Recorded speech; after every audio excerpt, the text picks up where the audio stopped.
السلام عليكم ورحمة الله وبركاته. إن الحمد لله نحمده ونستعينه ونستغفره ونعوذ بالله من شرور أنفسنا ومن سيئات أعمالنا. من يهده الله فلا مضل له ومن يضلل فلا هادي له. وأشهد أن لا إله إلا الله وحده لا شريك له. وأشهد أن محمدا عبده ورسوله. اللهم صل على محمد وعلى آله وأصحابه أجمعين. يا أيها الذين آمنوا اتقوا الله حق تقاته ولا تموتن إلا وأنتم مسلمون. فقال نبي صلى الله عليه وسلم: فإن أصدق الحديث كلام الله تعالى وخير الهدي هدي محمد صلى الله عليه وسلم وشر الأمور محدثاتها وكل محدثة بدعة وكل بدعة ضلالة وكل ضلالة في النار. أما بعد.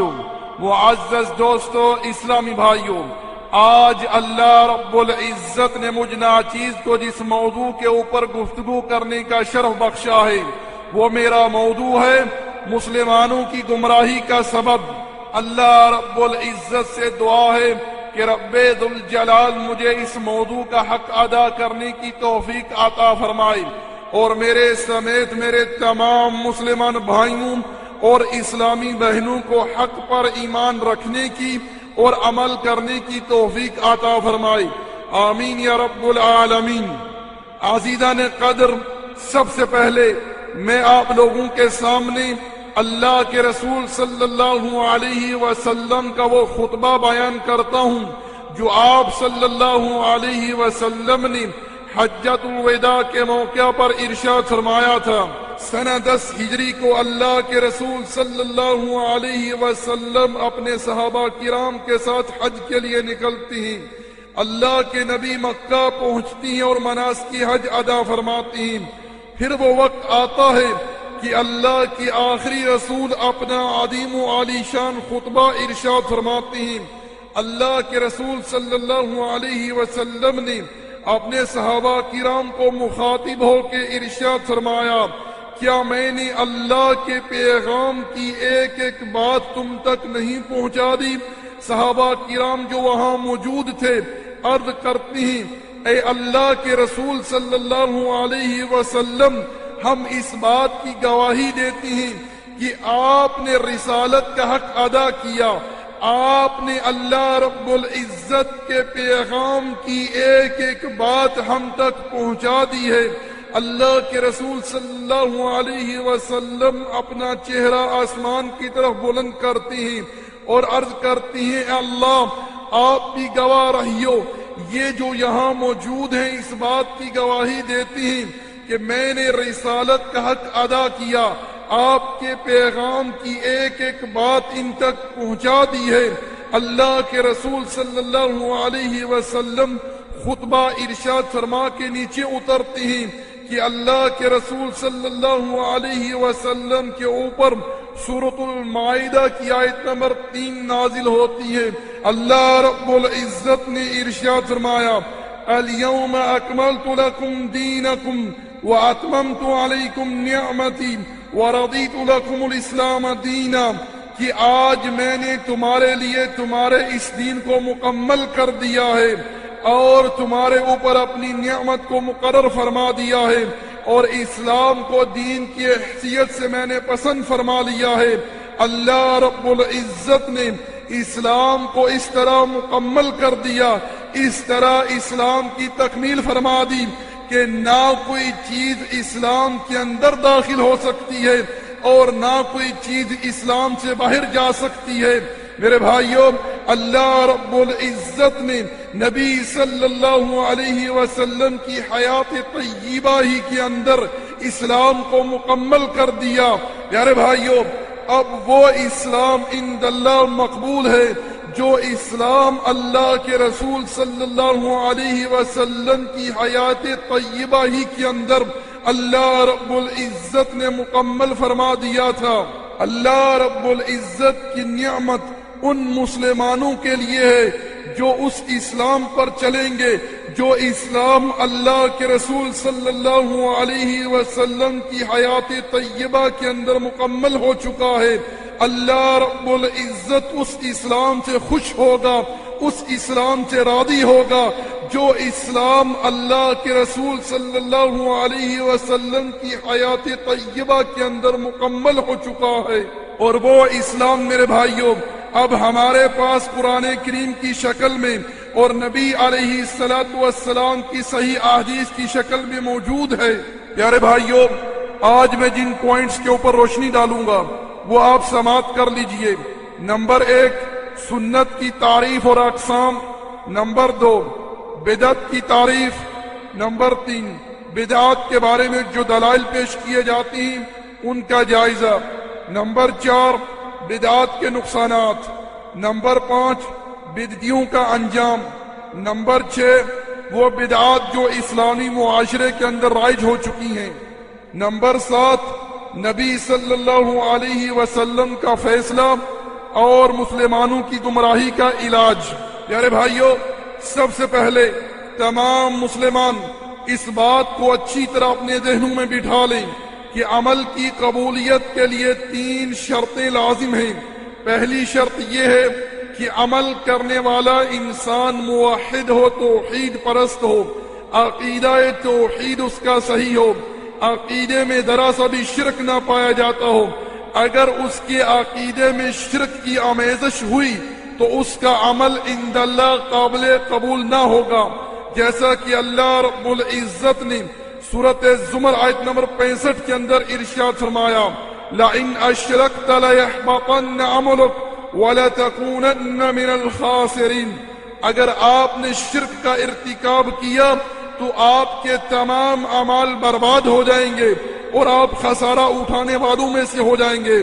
دوسری شرط یہ ہے کہ عمل خالصاً فقط اللہ رب العزت ہی کے لیے خاص ہو، جیسا کہ اللہ رب العزت نے قرآن کریم کے اندر ارشاد فرمایا، الا للہ الدین الخالص، خبردار تمام کا تمام دین اللہ رب العزت ہی کے لیے خالص ہو۔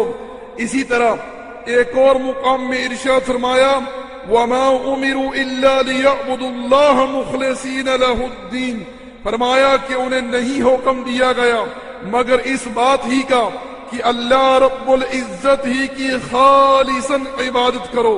تیسری شرط یہ ہے کہ عمل نبی صلی اللہ علیہ وسلم کی پیروی میں ہو، عمل نبی صلی اللہ علیہ وسلم کی قضا میں ہو، عمل نبی صلی اللہ علیہ وسلم کی تابعداری میں ہو، عمل نبی صلی اللہ علیہ وسلم کی سنت کے مطابق ہو، عمل نبی صلی اللہ علیہ وسلم کی صحیح احادیث سے ثابت ہو۔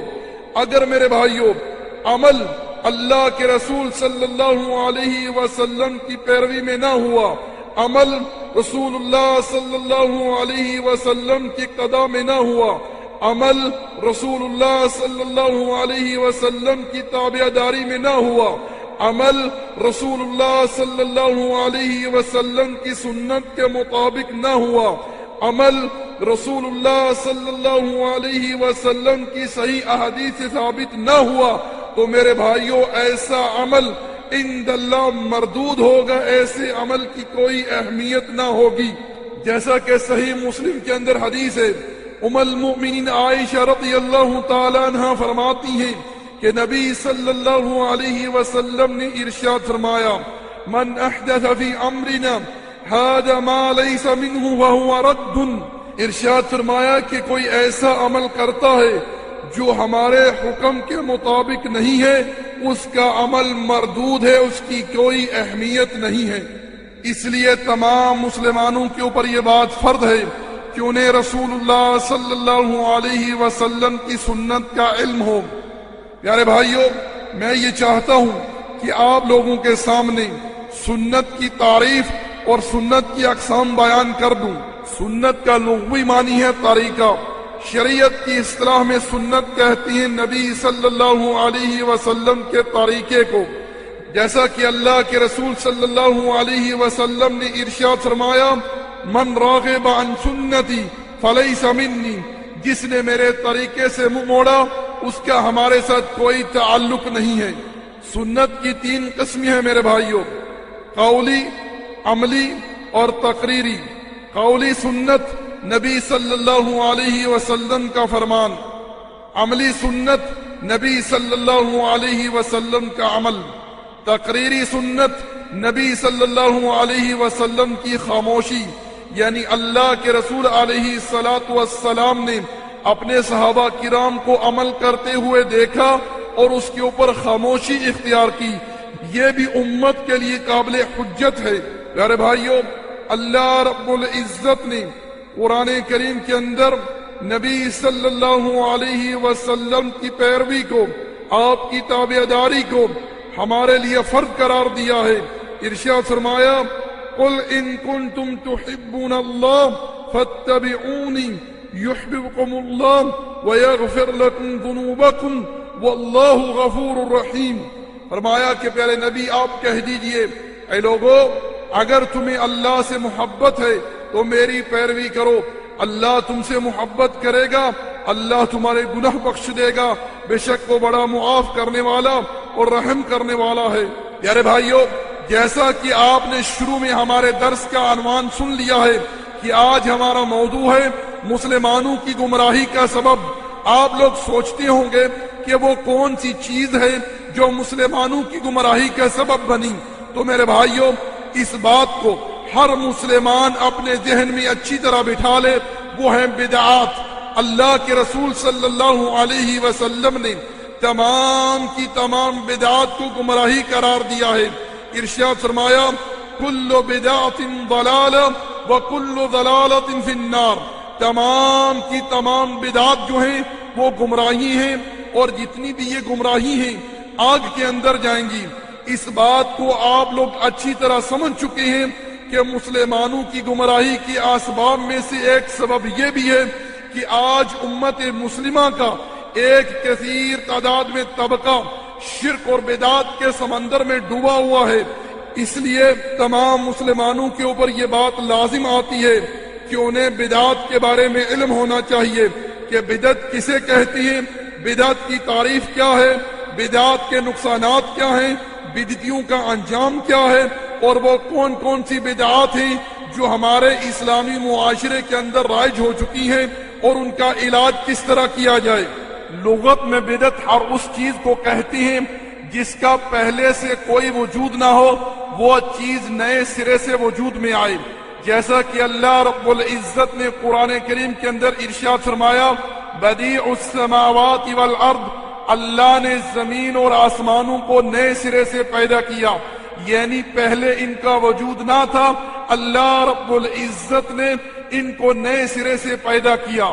شریعت کی اصطلاح میں بدعت کہتی ہیں ہر اس عمل کو جو ثواب و نیکی سمجھ کر کیا جائے لیکن قرآن اور حدیث کے اندر اس کا کوئی وجود نہ ہو، اللہ کے رسول صلی اللہ علیہ وسلم نے نہ خود وہ عمل کیا ہو، نہ کسی کو کرنے کے لیے حکم دیا ہو، اور نہ ہی کسی کو کرنے کے لیے اجازت دی ہو، تو ایسا عمل عند اللہ قابل قبول نہ ہوگا بلکہ مردود ہوگا، جیسا کہ صحیح مسلم کے اندر حدیث آپ سن چکے ہیں۔ دین کو سب سے زیادہ نقصان پہنچانے والی چیز بدعات ہیں۔ بدعات چونکہ نیکی اور ثواب سمجھ کر کی جاتی ہیں، اس لیے بدعتی انہیں ترک کرنے کا تصور تک نہیں کرتا، جبکہ دوسرے گناہوں کے معاملے میں گناہ کا احساس موجود رہتا ہے، جس سے یہ امید کی جا سکتی ہے کہ گناہ گار کبھی نہ کبھی اپنے گناہ پر نادم ہو کر ضرور توبہ استغفار کر لے گا۔ اسی لیے تو سفیان ثوری رحمت اللہ علیہ کا قول ہے کہ شیطان کو زنا، شراب، جوا، قتل و غارت، دیگر گناہوں کی نسبت بدعت جو ہے یہ زیادہ محبوب ہے۔ پیارے بھائیوں، شریعت کی نگاہ میں دو گناہ ایسے ہیں جنہیں ترک کیے بغیر نہ کوئی نیک عمل عند اللہ قبول ہوتا ہے اور نہ ہی توبہ قبول ہوتی ہے۔ پہلا ہے شرک اور دوسری ہے بدعت۔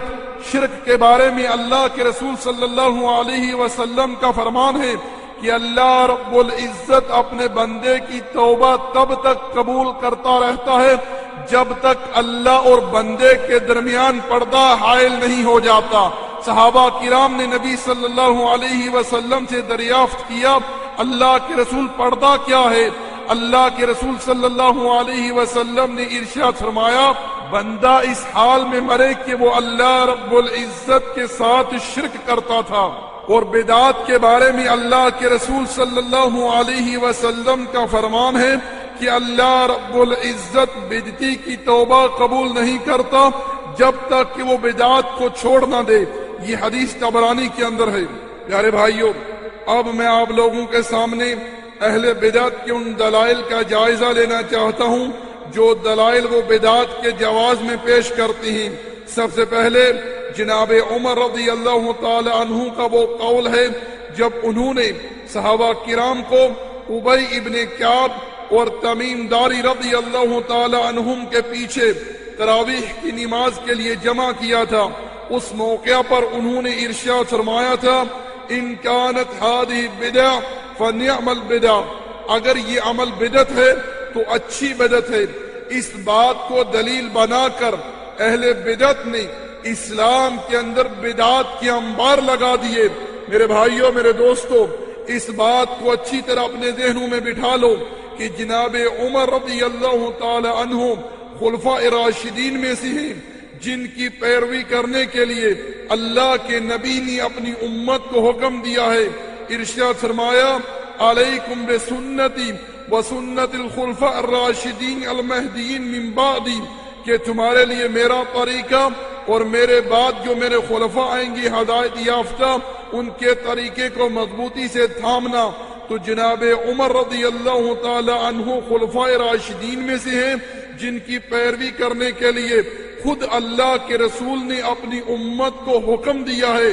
تو میرے بھائیوں، کسی انسان کے لیے یہ قطعی طور پر جائز نہیں ہے کہ وہ جناب عمر کے ظاہری قول کو لے کر اسلام کے اندر بدعات کا چور دروازہ کھول دے۔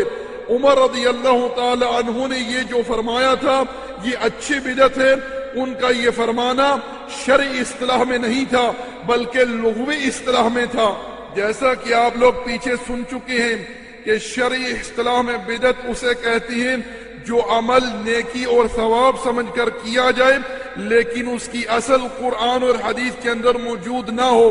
لیکن ہمیں احادیث کے اندر یہ بات ملتی ہے کہ اللہ کے نبی علیہ الصلوۃ والسلام نے اپنے صحابہ کرام کو تراویح کی نماز جماعت کے ساتھ پڑھائی اور فقط اس اندیشے سے ترک کر دی کہیں یہ لوگوں پر فرض نہ ہو جائے۔ اور اللہ کے رسول صلی اللہ علیہ وسلم نے ارشاد فرمایا کہ جو بندہ امام کے ساتھ نماز ادا کرے جب تک کہ امام نماز ختم نہ کر لے تو اس کے لیے پوری رات کا قیام لکھا جائے گا۔ اور ایک حدیث میں ارشاد فرمایا کہ اللہ رب العزت نے تمہارے اوپر رمضان کے روزے فرض کیے ہیں اور قیام کا طریقہ میں نے تمہارے لیے مقرر فرمایا ہے۔ یہ جو احادیث میں نے آپ لوگوں کے سامنے ذکر کی ہیں یہ آپ سنن نسائی اور مسند احمد کے اندر دیکھ سکتی ہیں۔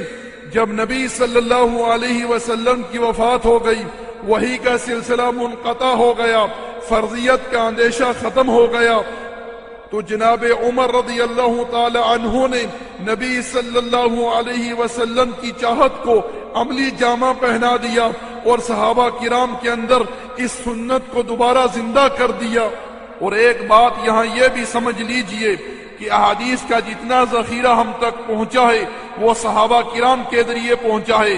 یہ بات خلاف عقل ہے کہ صحابہ کرام نبی صلی اللہ علیہ وسلم کی وہ احادیث طیبہ امت تک پہنچائیں جن کے اندر بدعات کو گمراہی قرار دیا گیا ہے اور ایک طرف خود ہی بدعات سازی شروع کر دیں۔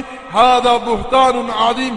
ہر مسلمان اس بات کو اچھی طرح تسلیم کر لے کہ جناب عمر رضی اللہ تعالی عنہ کا فرمان لغوی اصطلاح میں تھا، شرعی اصطلاح میں نہیں تھا۔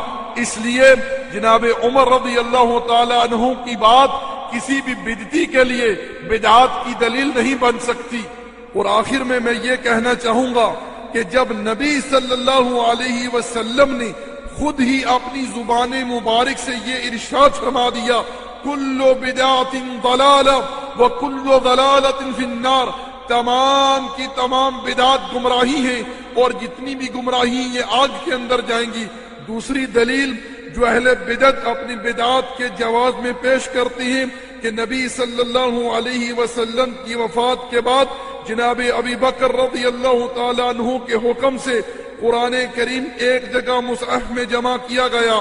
میرے بھائی میرے دوست، اس بات کا وہی جواب ہے جو پیچھے آپ لوگ سن چکے ہیں کہ جناب ابی بکر رضی اللہ تعالی عنہ خلفاء راشدین میں سے ہیں جن کی پیروی کرنے کے لیے اللہ کے رسول صلی اللہ علیہ وسلم نے اپنی امت کو حکم دیا ہے۔ اس لیے میرے بھائیوں، جناب ابو بکر کا عمل بدعت نہیں کہلائے گا بلکہ سنت کہلائے گا۔ اس کے علاوہ میرے بھائیوں، جناب ابی بکر رضی اللہ تعالی عنہ کے اس عمل کے اوپر تمام صحابہ کرام کا اجماع ہو گیا، اور یہ بات خلاف عقل ہے کہ اللہ کے رسول صلی اللہ علیہ وسلم کے صحابہ کرام کسی بدعت والے کام پر اجماع کر لیں۔ اہل بدعت کی تیسری دلیل جو کہ بدعات کے جواز میں پیش کی جاتی ہے کہ نبی صلی اللہ علیہ وسلم کے زمانے میں جمعہ کی نماز کے لیے ایک اذان ہوتی تھی، لیکن عثمان رضی اللہ تعالی عنہ کے حکم سے دوسری اذان کا اضافہ کیا گیا۔ اس بات کو بھی دلیل بنا کر اہل بدعت نے اسلام کے اندر بدعات کا چور دروازہ کھول دیا۔ میرے بھائیوں، اس بات کا بھی وہی جواب ہے جو پیچھے آپ لوگ سن چکے ہیں کہ جناب عثمان خلفاء راشدین میں سے ہیں جن کی پیروی کرنے کے لیے اللہ کے رسول نے اپنی امت کو حکم دیا ہے۔ اس لیے جناب عثمان کا عمل کسی بدعتی کے لیے بدعات کی دلیل نہیں بن سکتا، بلکہ ان کا عمل جو ہے سنت کا درجہ رکھتا ہے۔ اہل بدعت کی چوتھی دلیل جو کہ بدعات کے جواز میں پیش کی جاتی ہے کہ نبی صلی اللہ علیہ وسلم کے زمانے میں جہاز نہیں تھے، گاڑیاں نہیں تھی، پنکھے نہیں تھے، لاؤڈ سپیکر نہیں تھے، پھر آپ لوگ یہ چیزیں کیوں استعمال کرتے ہیں؟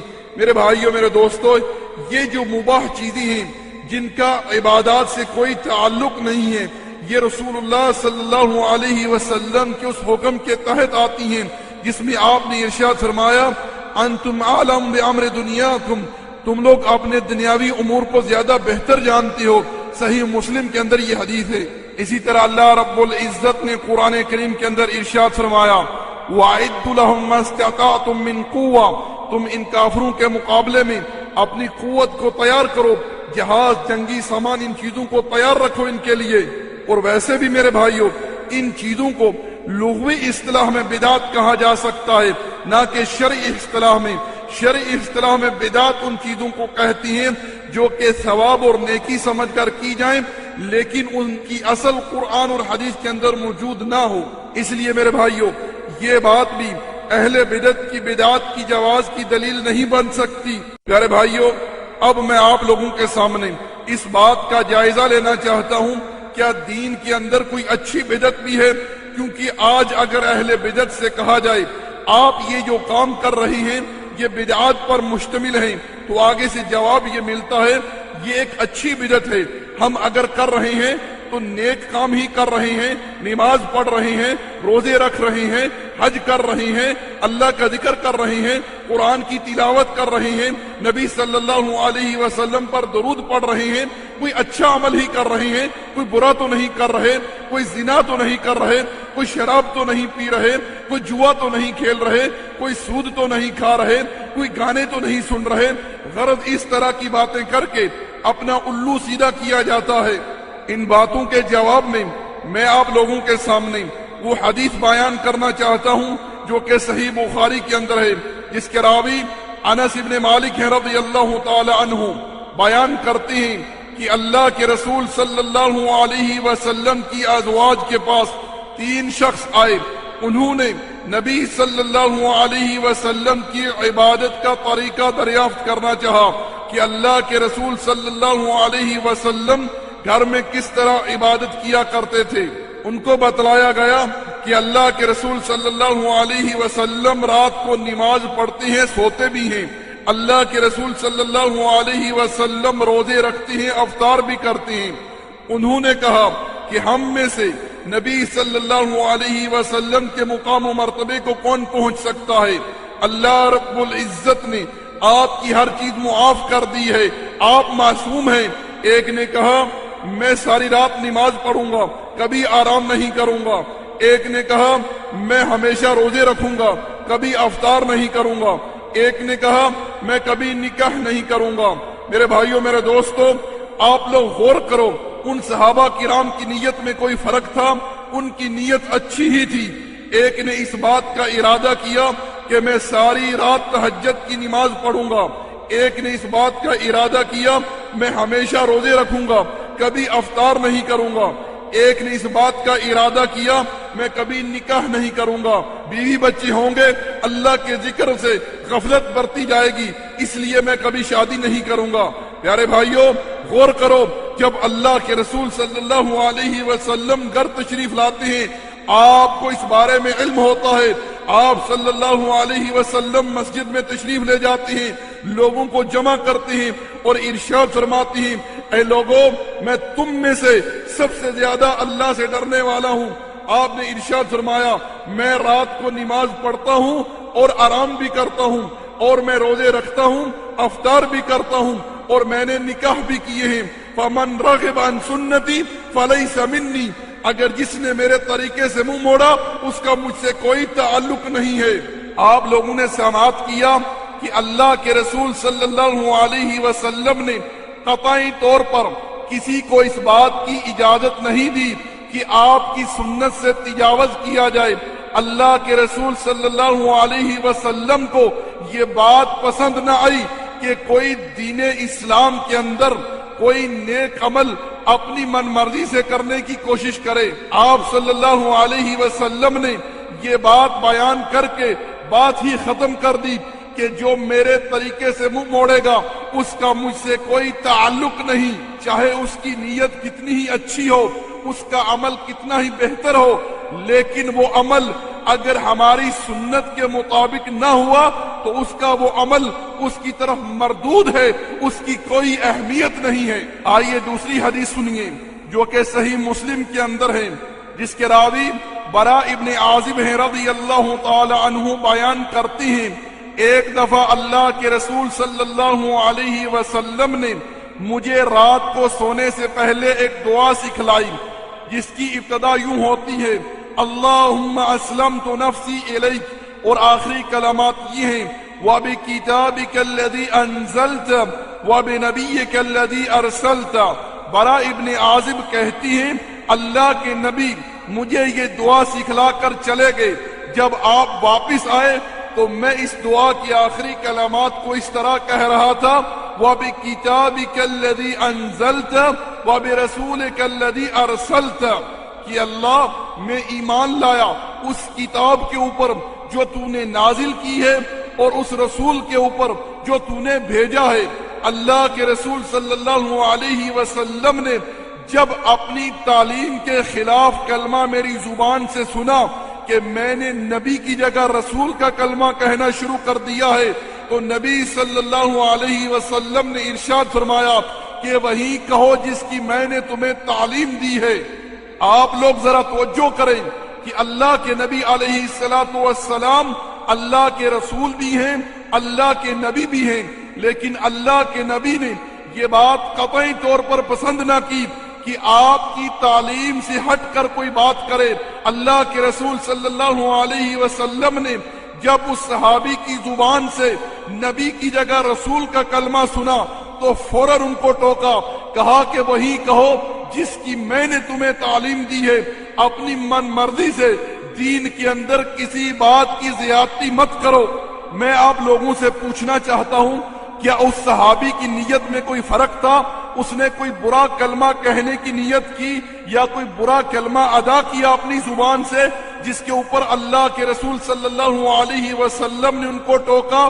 بلکہ انہوں نے اچھا ہی کلمہ کہا، نبی کی جگہ رسول کہہ دیا، کوئی برا کام نہ کیا۔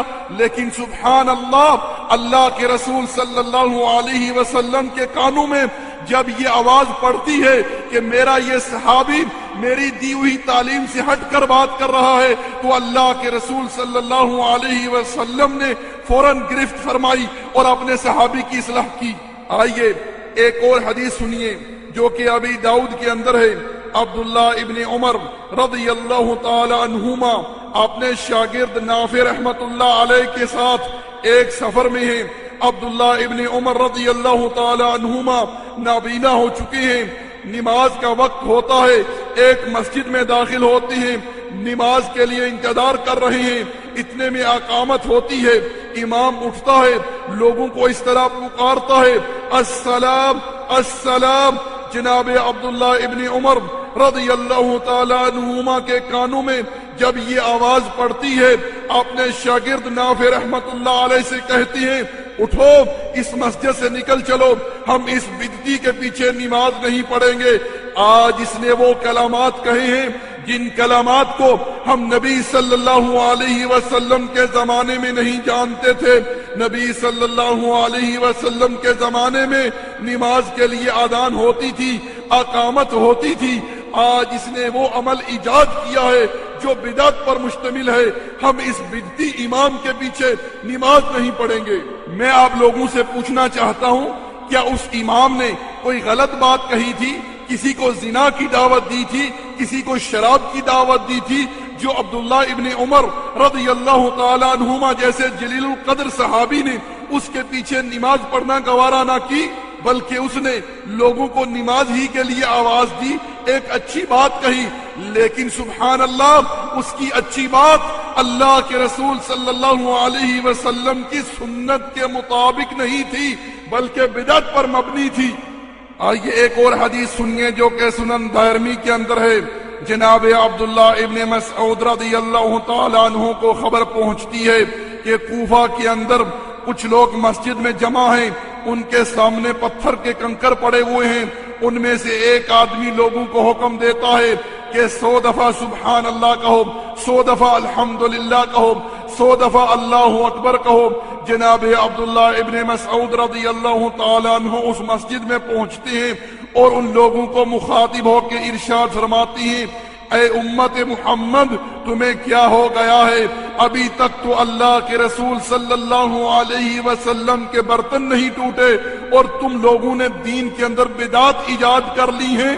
ان لوگوں نے جناب عبداللہ ابن مسعود رضی اللہ تعالی عنہ سے کہا، اے ابو عبد الرحمن ہم کوئی برا عمل تو نہیں کر رہے، ہم نیک عمل ہی کر رہے ہیں، اللہ کا ذکر ہی کر رہے ہیں، کوئی غلط تو نہیں کر رہے۔ جناب عبداللہ ابن مسعود رضی اللہ تعالی عنہ نے ان سے کہا کہ میں تمہیں اس بات کی ضمانت دیتا ہوں کہ تم ان پتھروں کے اوپر نیکیاں شمار نہ کرو بلکہ اپنے گناہ شمار کرو، اور مجھے اندیشہ ہے کہ تم لوگ کہیں گمراہ نہ ہو جاؤ۔ راوی کہتی ہیں وہ لوگ گمراہ ہو گئے۔ ایک وقت وہ آیا، وہ لوگ خارجیوں کے ساتھ مل کر صحابہ کرام کے اوپر تیر برسا رہے تھے۔ میں آپ لوگوں کی یہاں توجہ چاہتا ہوں، ان لوگوں نے کوئی ظاہری طور پر برا عمل نہیں کیا بلکہ وہ اللہ کا ذکر کر رہے تھے، سبحان اللہ کہہ رہے تھے، الحمدللہ اللہ اکبر پکار رہے تھے۔ پیارے بھائیو، اب میں آپ لوگوں کے سامنے چند عقلی دلائل رکھنا چاہتا ہوں۔ مثال کے طور پر فجر کے فرضوں سے پہلے 2 رکعت سنت ادا کی جاتی ہیں۔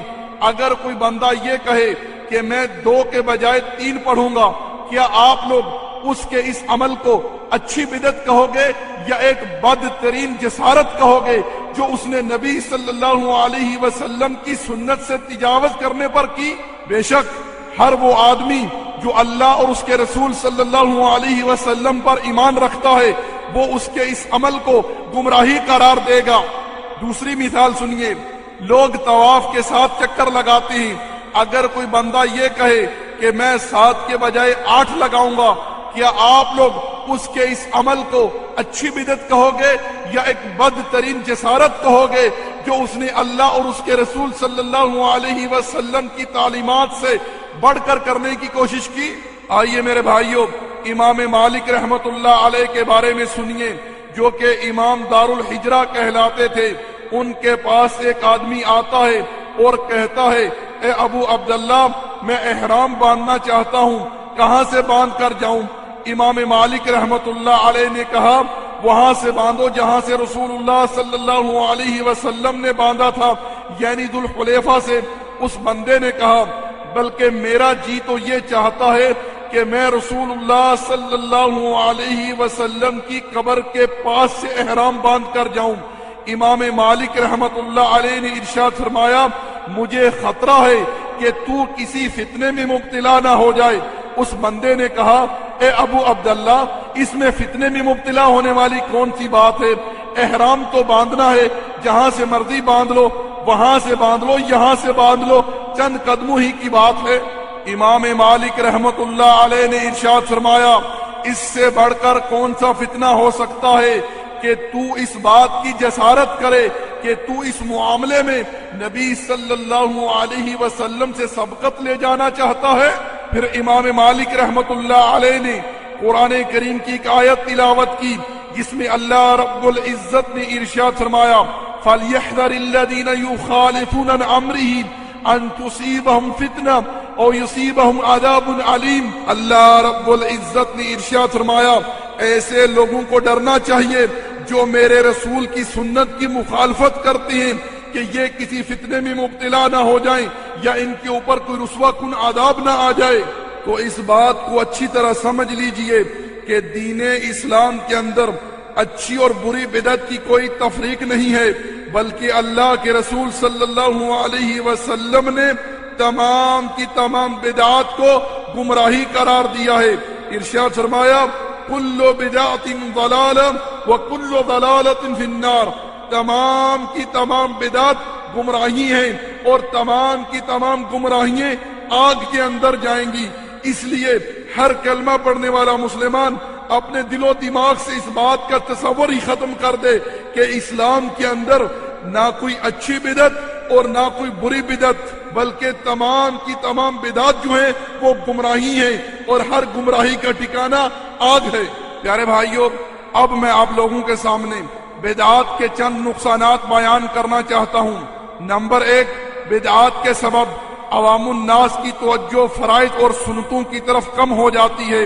چنانچہ اس بات کا مشاہدہ کیا گیا ہے کہ اہل بدعات کے معاملے میں جتنے حریص اور سرگرم ہوتے ہیں اتنے فرائض اور سنتوں کے بارے میں نہیں ہوتے۔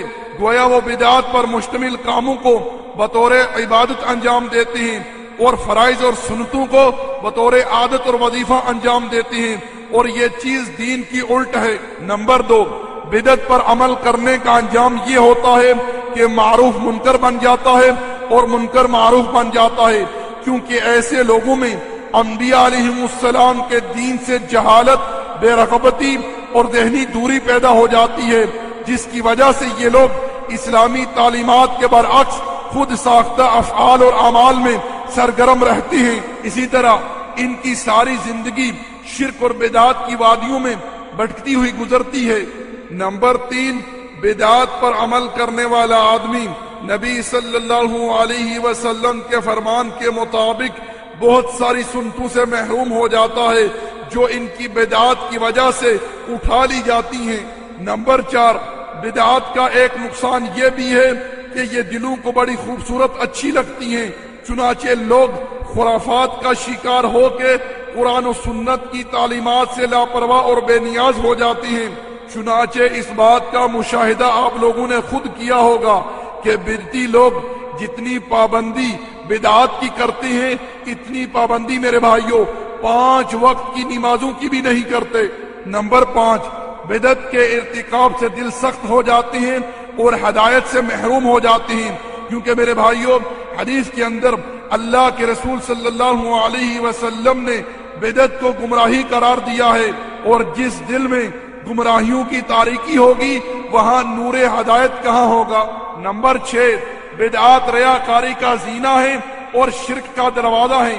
اہل بدعت جو بھی عمل کرتے ہیں اس میں اللہ رب العزت کی خوشنودی کے بجائے فخر، شہرت، نام اور نمود کا جذبہ نمایاں ہوتا ہے، اور بدعت والے اعمال وہ لوگ ایک دوسرے سے بڑھ کر انجام دینے کی کوشش کرتے ہیں۔ اسی طرح میرے بھائیوں رفتہ رفتہ یہ لوگ اخلاص فی الدین کی صفت سے بالکل محروم ہو جاتے ہیں، جس کے نتیجے میں ارکان دین اور واجبات کے اندر بھی ریاکاری کا غلبہ ہو جاتا ہے، اور یہ بات حقیقت ہے۔ ریا جسے حدیث کے اندر شرک اصغر کہا گیا ہے، جب دل میں جڑ پکڑ لیتا ہے تو پھر انسان کو شیطان بڑی آسانی سے شرک اکبر کی طرف لے جاتا ہے۔ ریاکاری کی خاصیت ایک یہ بھی ہے کہ وہ اللہ رب العزت کا خوف دلوں سے مٹا دیتی ہے۔ یہی وجہ ہے کہ بدعتی لوگوں کو جب کوئی سمجھانے کی کوشش کرتا ہے تو وہ لوگ حق قبول کرنے کے بجائے اپنی خود ساختہ بدعتوں کا دفاع شروع کر دیتے ہیں اور اپنی بدعتوں میں اور سرگرم ہو جاتے ہیں۔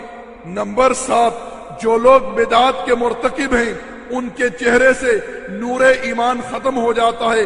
آپ لوگ مشاہدہ کر لیجئے، اہل بدعت کے جو بڑے بڑے اکابر علماء ہیں، مشائخ ہیں، ان کے چہروں کو آپ لوگ دیکھ لیجئے، ان کے چہروں پر آپ کو نور ایمان کے آثار دور دور سے نظر نہیں آئیں گے، لیکن اس کے برعکس حسد، بغض، کینت، عداوت، کراہیت ان کے چہروں پر نمایاں ہوگی۔ نمبر 8، بدعتی لوگ اپنی خود ساختہ بدعات کا دفاع کرنے کے لیے قرآن و سنت کے صحیح دلائل کے سامنے اپنے بزرگوں کے من گھڑت قصے، خواب، افسانے، ملفوظات اور سنی سنائی باتیں پیش کرتے ہیں، اور اس کی وجہ سے وہ قرآن و سنت کے صحیح دلائل کو رد کر دیتے ہیں۔ نمبر 9، بدعتی لوگ اپنی بدعات کی وجہ سے ہر انسان کو شک و شبہ کی نگاہ سے دیکھتے ہیں۔ یہی وجہ ہے کہ بدعتی لوگ کسی کو کافر کہنے میں، مرتد کہنے میں ذرا سا بھی دریغ نہیں کرتے۔ نمبر 10، سب سے بڑا نقصان یہ ہے کہ بدعتی لوگ اپنے علماء، اپنے بزرگوں کو، اپنے اماموں کو اور درویشوں کو شریعت سازی کا حق دے دیتے ہیں۔ وہ جس چیز کو چاہیں حلال کریں اور جس چیز کو چاہیں حرام کریں۔ اس بات کو اللہ رب العزت نے قرآن کریم کے اندر یوں بیان کیا ہے، ارشاد فرمایا، ام لہم شرکاء شرعوا لہم من الدین ما لم یأذن بہ اللہ۔ ارشاد فرمایا، انہوں نے اللہ کے ساتھ ایسے شریک ٹھہرا لیے ہیں جو ان کے لیے شریعت سازی کرتے ہیں، وہ شریعت جس کے لیے اللہ نے تو کوئی حکم نازل نہیں کیا۔ سورۃ شورى آیت نمبر 21۔ پیارے بھائیو، اب میں آپ لوگوں کے سامنے اہل بدعت کا جو انجام ہے اس کے بارے میں کچھ کہنا چاہتا ہوں۔ صحیح مسلم کے اندر حدیث ہے، اللہ کے رسول صلی اللہ علیہ وسلم نے ارشاد فرمایا، اللہ تعالیٰ اس بندے پر لعنت کرے جو کسی بدعتی مجرم کی تائید کرے۔ میرے بھائی ذرا غور کیجئے، اللہ کے رسول نے اس بندے کے اوپر لعنت کی ہے جو بندہ کسی بدعتی مجرم کی تائید کرے، تو اس بندے کا کیا حال ہوگا جو خود بدعتیں کرتا ہے اور بدعت کے بارے میں لوگوں کو دعوت دیتا ہے۔ یعنی یہ لوگ زبان نبوت سے ملعون ہیں۔ نمبر 2، طبرانی کے اندر حدیث ہے، اللہ کے رسول صلی اللہ علیہ وسلم نے ارشاد فرمایا کہ اللہ رب العزت بدعتی کی توبہ قبول نہیں کرتا جب تک کہ وہ بدعت کو ترک نہ کر دے۔ نمبر 3، اہل بدعت کے تمام اعمال جو بدعت پر مشتمل ہوتے ہیں، اللہ رب العزت ایسے اعمال کو برباد کر دیتا ہے، جیسا کہ سورۃ محمد آیت نمبر 22 میں ارشاد فرمایا، یا ایھا الذین آمنوا اطیعوا اللہ واطیعوا الرسول ولا تبطلوا اعمالکم۔ اے مسلمانوں، اطاعت کرو اللہ کی، اطاعت کرو اللہ کے رسول کی، اور اپنے اعمال کو برباد نہ کرو۔ یعنی جو اعمال اللہ اور اس کے رسول صلی اللہ علیہ وسلم کے طریقے سے ہٹ کر ہوں گے وہ اعمال برباد ہیں، ان کی کوئی بھی اہمیت اللہ رب العزت کے پاس نہیں ہے۔ نمبر 4، بدعتی لوگوں کو قیامت کے دن نبی صلی اللہ علیہ وسلم کے حوض کوثر سے دور کر دیا جائے گا۔ صحیح مسلم کے اندر حدیث ہے، اللہ کے رسول صلی اللہ علیہ وسلم ارشاد فرماتے ہیں کہ محشر کے میدان میں میں اپنے حوض کوثر پر ہوں گا، اپنی امت کو پانی پلاؤں گا، ایک بہت بڑی جماعت میرے سامنے آئے گی، میں ان کو پہچانوں گا، وہ مجھے پہچانیں گے، ان کے وضو کے نشانات چمک رہے ہوں گے، میں کہوں گا ان کو قریب آنے دو، یہ تو میرے امتی ہیں۔ مجھ سے کہا جائے گا انک لا تدری یا محمد صلی اللہ علیہ وسلم، اے محمد صلی اللہ علیہ وسلم، آپ نہیں جانتے ان لوگوں نے آپ کے بعد دین اسلام کو بدل ڈالا، دین کے اندر بدعت ایجاد کر دی۔ رسول اللہ صلی اللہ علیہ وسلم فرماتے ہیں میں کہوں گا سحقن سحقن لغیر بعدی، ان لوگوں کو میرے سامنے سے دفع کرو جو لوگ میرے بعد بدل گئے، جن لوگوں نے میرے بعد اسلام کے اندر بدعت ایجاد کر ڈالی۔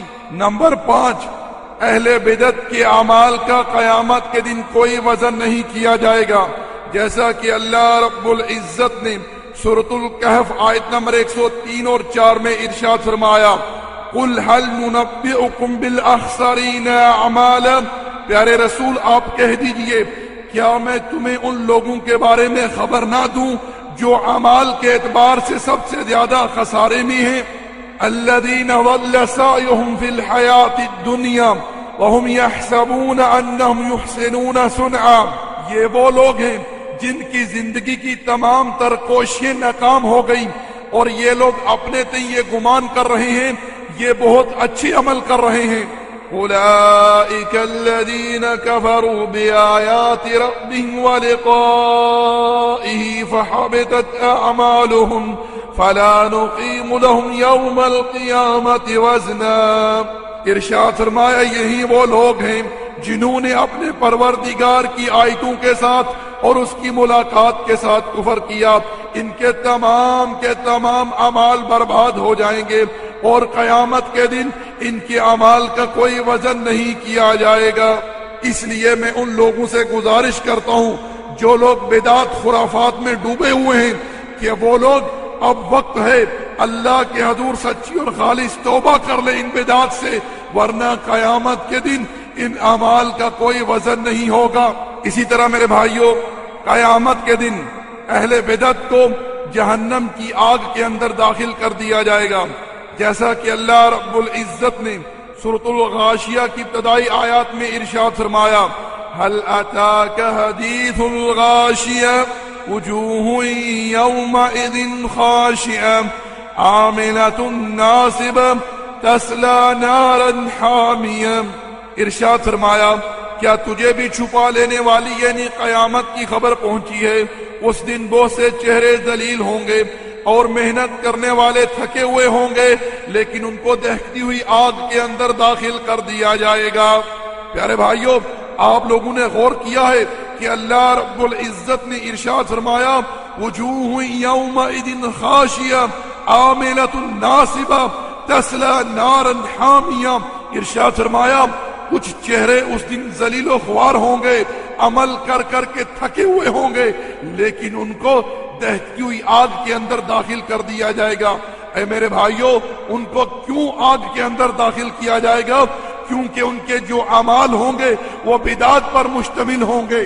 پیارے بھائیوں آپ لوگوں نے بدعتیوں کا انجام سنا ہے کہ بدعتی لوگوں کے اوپر اللہ کے رسول صلی اللہ علیہ وسلم نے لعنت کی ہے، بدعتی لوگوں کے تمام اعمال برباد ہو جاتے ہیں، بدعتی لوگوں کی توبہ اللہ رب العزت قبول نہیں کرتا جب تک کہ وہ بدعت کو چھوڑ نہ دے۔ اسی طرح بدعتی لوگوں کو قیامت کے دن اللہ کے رسول صلی اللہ علیہ وسلم کے حوض کوثر سے دور کر دیا جائے گا۔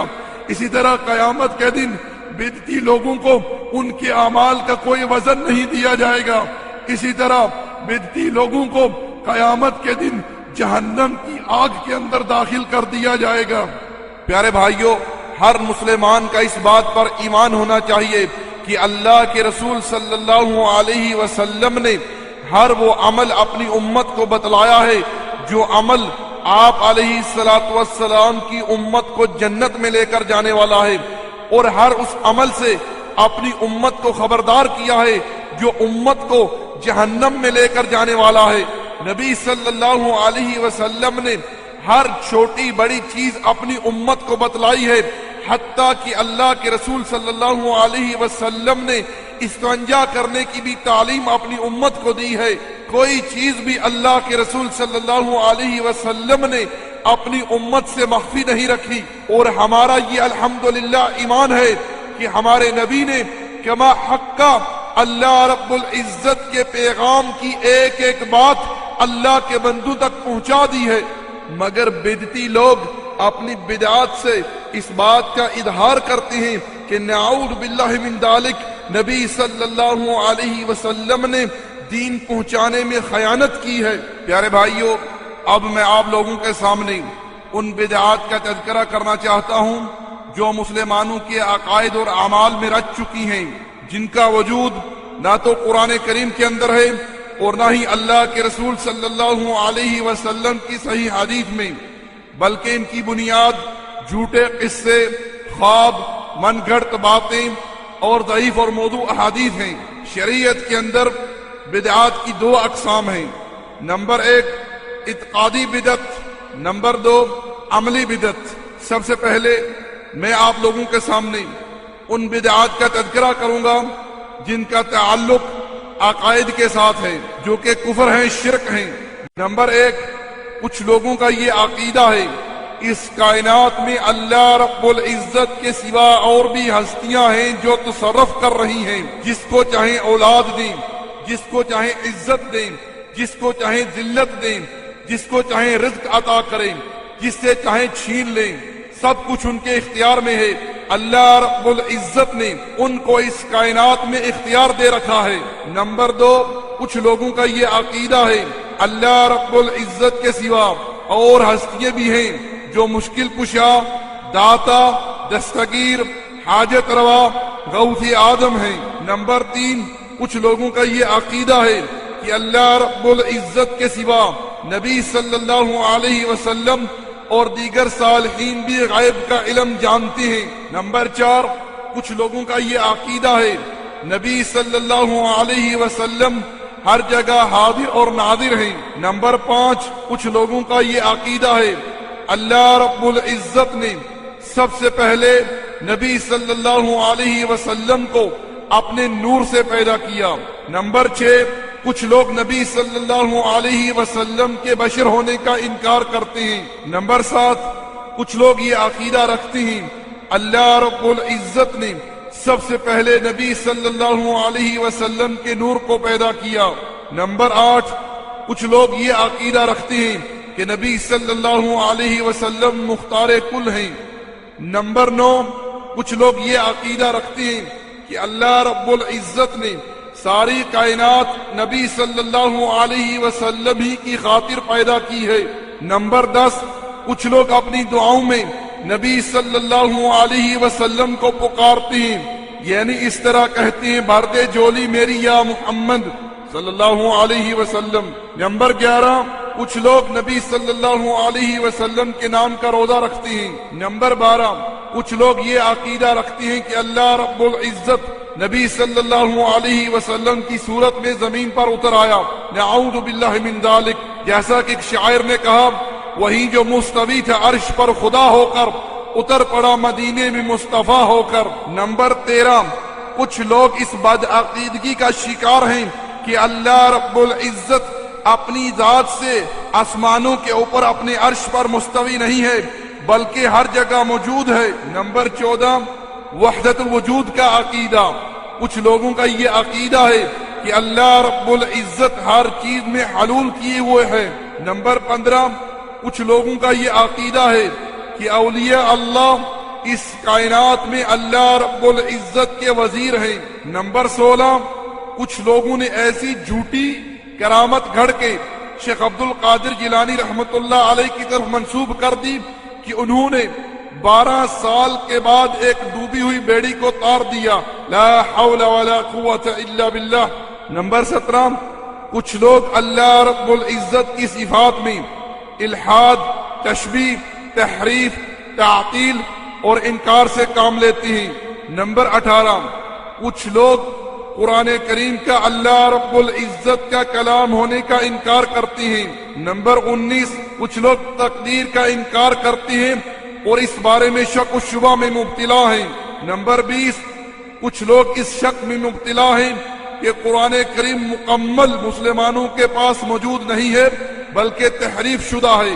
نمبر 21، کچھ لوگ یہ بدعقیدگی رکھتے ہیں کہ جبریل علیہ السلام غلطی سے وحی لے کر محمد صلی اللہ علیہ وسلم کے اوپر آ گئے، حالانکہ ان کو جانا تو جناب علی ابن ابی طالب رضی اللہ تعالیٰ عنہ کے پاس تھا۔ نمبر 22، کچھ لوگ اس بدعقیدگی کا شکار ہیں کہ نبی صلی اللہ علیہ وسلم کی وفات کے بعد تمام کے تمام صحابہ کرام کافر ہو گئے مگر 4 کے علاوہ۔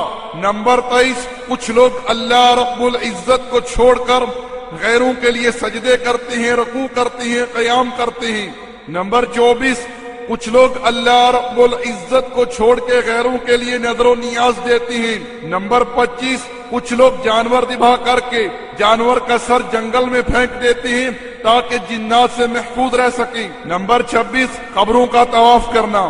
نمبر 27، قبروں پر عمارتیں بنانا، مجاوری کرنا، اعتکاف کرنا۔ نمبر 28، قبروں پر بچوں کا چڑھاوا چڑھانا۔ نمبر 29، کچھ لوگوں نے خود ساختہ جنت کا دروازہ تیار کیا ہوا ہے جس میں سے وہ ہر سال لوگوں کو گزارتے ہیں اور کہتے ہیں جو اس دروازے سے گزر گیا وہ جنتی ہے۔ نمبر 30، اللہ رب العزت کو چھوڑ کر مخلوق کی قسم اٹھانا۔ نمبر 31، اللہ اور اس کے رسول صلی اللہ علیہ وسلم کے فرمان کے سامنے پیروں اور اماموں کے اقوال پیش کرنا۔ نمبر 32، اللہ رب العزت کے لیے کلمہ حاضر استعمال کرنا جو کہ اس کی شان کے خلاف ہے، اور لفظ اللہ کے بجائے کلمہ خدا استعمال کرنا۔ نمبر 33، کہانت اور نجومیت جو کہ کیو ٹی وی پر استخارہ کی آڑ میں ہوتی ہے۔ نمبر 34، فال نکالنا۔ نمبر 35، نبی صلی اللہ علیہ وسلم کی حدیث کا انکار کرنا اور کہنا کہ قرآن ہی ہمارے لیے کافی ہے۔ نمبر 36، خضر علیہ السلام کی موت کا انکار کرنا۔ نمبر 37، داڑھی کا مذاق اڑانا اور داڑھی کی وجہ سے لوگوں کو حقیر سمجھنا۔ نمبر 38، آدھی پنڈلی یا ٹخنے سے کپڑا اوپر رکھنے والی سنت کا انکار کرنا یا جو اس سنت پر عمل کرے اس کا مذاق اڑانا۔ نمبر 39، اسلامی تعلیمات کو پرانی باتیں یا پرانے لوگوں کے خیالات کہنا۔ نمبر 40، تعویذات لٹکانا، دھاگے باندھنا، چھلے پہننا۔ نمبر 41، بدشگونی لینا۔ نمبر 42، امام دامن باندھنا تاکہ کوئی مصیبت نہ آئے۔ نمبر 43، شیخ عبد القادر جیلانی رحمت اللہ علیہ کے لیے نماز پڑھنا جس کو صلاۃ غوثیہ کہتے ہیں۔ نمبر 44، کچھ لوگ اس بدعقیدگی کا شکار ہیں کہ جناب ابی بکر رضی اللہ تعالی عنہ سے لے کر جتنے بھی سنی مسلمان حکمران گزرے ہیں وہ سارے کے سارے نعوذ باللہ من ذالک کافر ہیں۔ نمبر 45، بسم اللہ کو 786 لکھنا اور قرآنی آیات کے نقش نکالنا جو کہ دشمنان اسلام کی ایک کفریہ تحریف ہے۔ نمبر 46، اندھی تقلید۔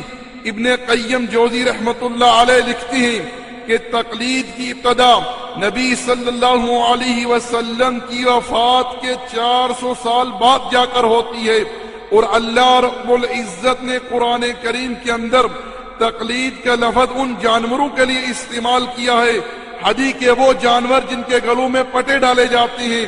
میرے بھائیو، تقلید کہتی ہے کہ نبی صلی اللہ علیہ وسلم کو چھوڑ کر کسی امتی کی بات کو بغیر دلیل کے مان لینا، یہی اندھی تقلید ہے۔ اللہ رب العزت نے قرآن کریم کے اندر یہودیوں اور عیسائیوں کے بارے میں ارشاد فرمایا، اتخذوا احبارهم ورهبانهم اربابا من دون اللہ، انہوں نے اللہ کو چھوڑ کر اپنے علماء اور مشائخ کو رب بنا لیا۔ عدی ابن حاتم رضی اللہ تعالی عنہ جب یہ آیت کریمہ سنتی ہیں تو نبی صلی اللہ علیہ وسلم کی خدمت میں عرض کرتی ہیں، اے اللہ کے نبی، میں پہلے نصرانی تھا، ہم لوگ اپنے علماء اور مشائخ کو اپنا رب نہیں کہتے تھے۔ نبی صلی اللہ علیہ وسلم نے ارشاد فرمایا کہ جس چیز کو تمہارے علماء حلال کرتے تھے اس کو تم حلال جانتے تھے۔ عدی ابن حاتم رضی اللہ تعالیٰ عنہ عرض کرتی ہیں، اللہ کے رسول آپ نے صحیح کہا۔ اللہ کے رسول صلی اللہ علیہ وسلم نے ارشاد فرمایا، جس چیز کو تمہارے علماء حرام کرتے تھے اس کو تم حرام جانتے تھے۔ عدی ابن حاتم عرض کرتے ہیں، اللہ کے رسول آپ نے ٹھیک کہا۔ نبی صلی اللہ علیہ وسلم نے ارشاد فرمایا کہ یہی مقصود ہے اللہ رب العزت کا کہ یہودیوں اور عیسائیوں نے اللہ کو چھوڑ کر اپنے علماء اور مشائخ کو اپنا رب بنا لیا۔ اللہ رب العزت معاف کرے۔ یہ اندھی تقلید آج مسلمانوں کے اندر عام ہو چکی ہے. لا حول ولا قوت الا باللہ. نمبر 47 عذاب قبر کا انکار اور اس میں شک. نمبر 48 جادوگروں، کاہنوں، نجومیوں کو اللہ کا ولی کہنا. نمبر 49 اللہ رب العزت سے دعا کرتے ہوئے کسی بھی نبی یا ولی یا جن یا فرشتے کے طفیل یا ان کے مقام و مرتبے کا وسیلہ بنانا. نمبر 50 ولایت کو نبوت کے برابر قرار دینا. نمبر 51 رکوع میں جانے سے پہلے اور بعد میں رفع الیدین کرنے والوں کا اور آمین بالجہر کہنے والوں کا مذاق اڑانا اور نبی صلی اللہ علیہ وسلم کی اس سنت کا انکار کرنا. نمبر 52 پیری اور مریدی. آج یہ بدعت مسلمانوں کے اندر عام ہو چکی ہے. مسلمان اپنے پیروں کی مریدی میں اتنے اندھے ہو چکے ہیں. پیروں سے وہ محبت رکھتے ہیں جو محبت اللہ رب العزت سے رکھنی چاہیے. پیروں کی وہ عظمت ہے آج مسلمانوں کے دلوں میں جو عظمت اللہ رب العزت کی ہونی چاہیے. مسلمان اللہ رب العزت کی جھوٹی قسم اٹھا جائے گا لیکن کبھی بھی اپنے پیر کی جھوٹی قسم نہیں اٹھائے گا. اور اس بات کا مشاہدہ ہم لوگوں نے خود اپنی آنکھوں سے کیا ہے. ہمارے سامنے ایک بندے نے اللہ کی قسم جھوٹی اٹھا لی لیکن پگھارا سائیں کی قسم وہ جھوٹی نہ اٹھا سکا. اس بات کا مشاہدہ بھی ہم نے اپنی آنکھوں سے کیا ہے کہ پیر پگھارا کے مرید اس کی مریدی میں اتنی اندھی ہیں کہ جہاں پیر پگھارا ہوگا وہاں کوئی ننگے سر نہیں گھوم سکتا، وہاں کوئی جوتا نہیں پہن سکتا، وہاں کوئی چارپائی پہ نہیں سو سکتا. ہمارے ایک دوست نے ہمیں بتلایا جو کہ ہاسپٹل میں نوکری کرتے ہیں، کہتے ہیں کہ ایک صبح میں نے دیکھا کہ ایک سندھی بھائی پارک میں ادھر ادھر گھوم رہا ہے اور جوتے اس نے بغل میں رکھے ہوئے ہیں. میں نے جب اس کو دیکھا تو تعجب کیا اس کو کیا ہو گیا. جب اس سے میں نے دریافت کیا کہ بھائی تجھے کیا ہو گیا ہے، کیوں اس طرح چکر لگا رہا ہے، اس نے کہا کہ تجھے نہیں پتا اب یہاں سے پگھارا سائی نے گزرنا ہے. اور کچھ لوگوں نے تو اپنے پیروں کو شریعت سازی کا حق دے رکھا ہے. پیر جس چیز کو حلال کہہ دیں اس کو حلال ماننا ہے، پیر جس چیز کو حرام قرار دے دے اسے حرام ہی ماننا ہے. نمبر 53 لوگوں کا گھروں میں یا گاڑیوں میں یا رسول اللہ کا کلمہ لکھنا جو کہ اس عقیدے سے لکھا جاتا ہے کہ اللہ کے رسول صلی اللہ علیہ وسلم ہر جگہ حاضر اور ناظر ہے اور یہی کفریہ عقیدہ ہے.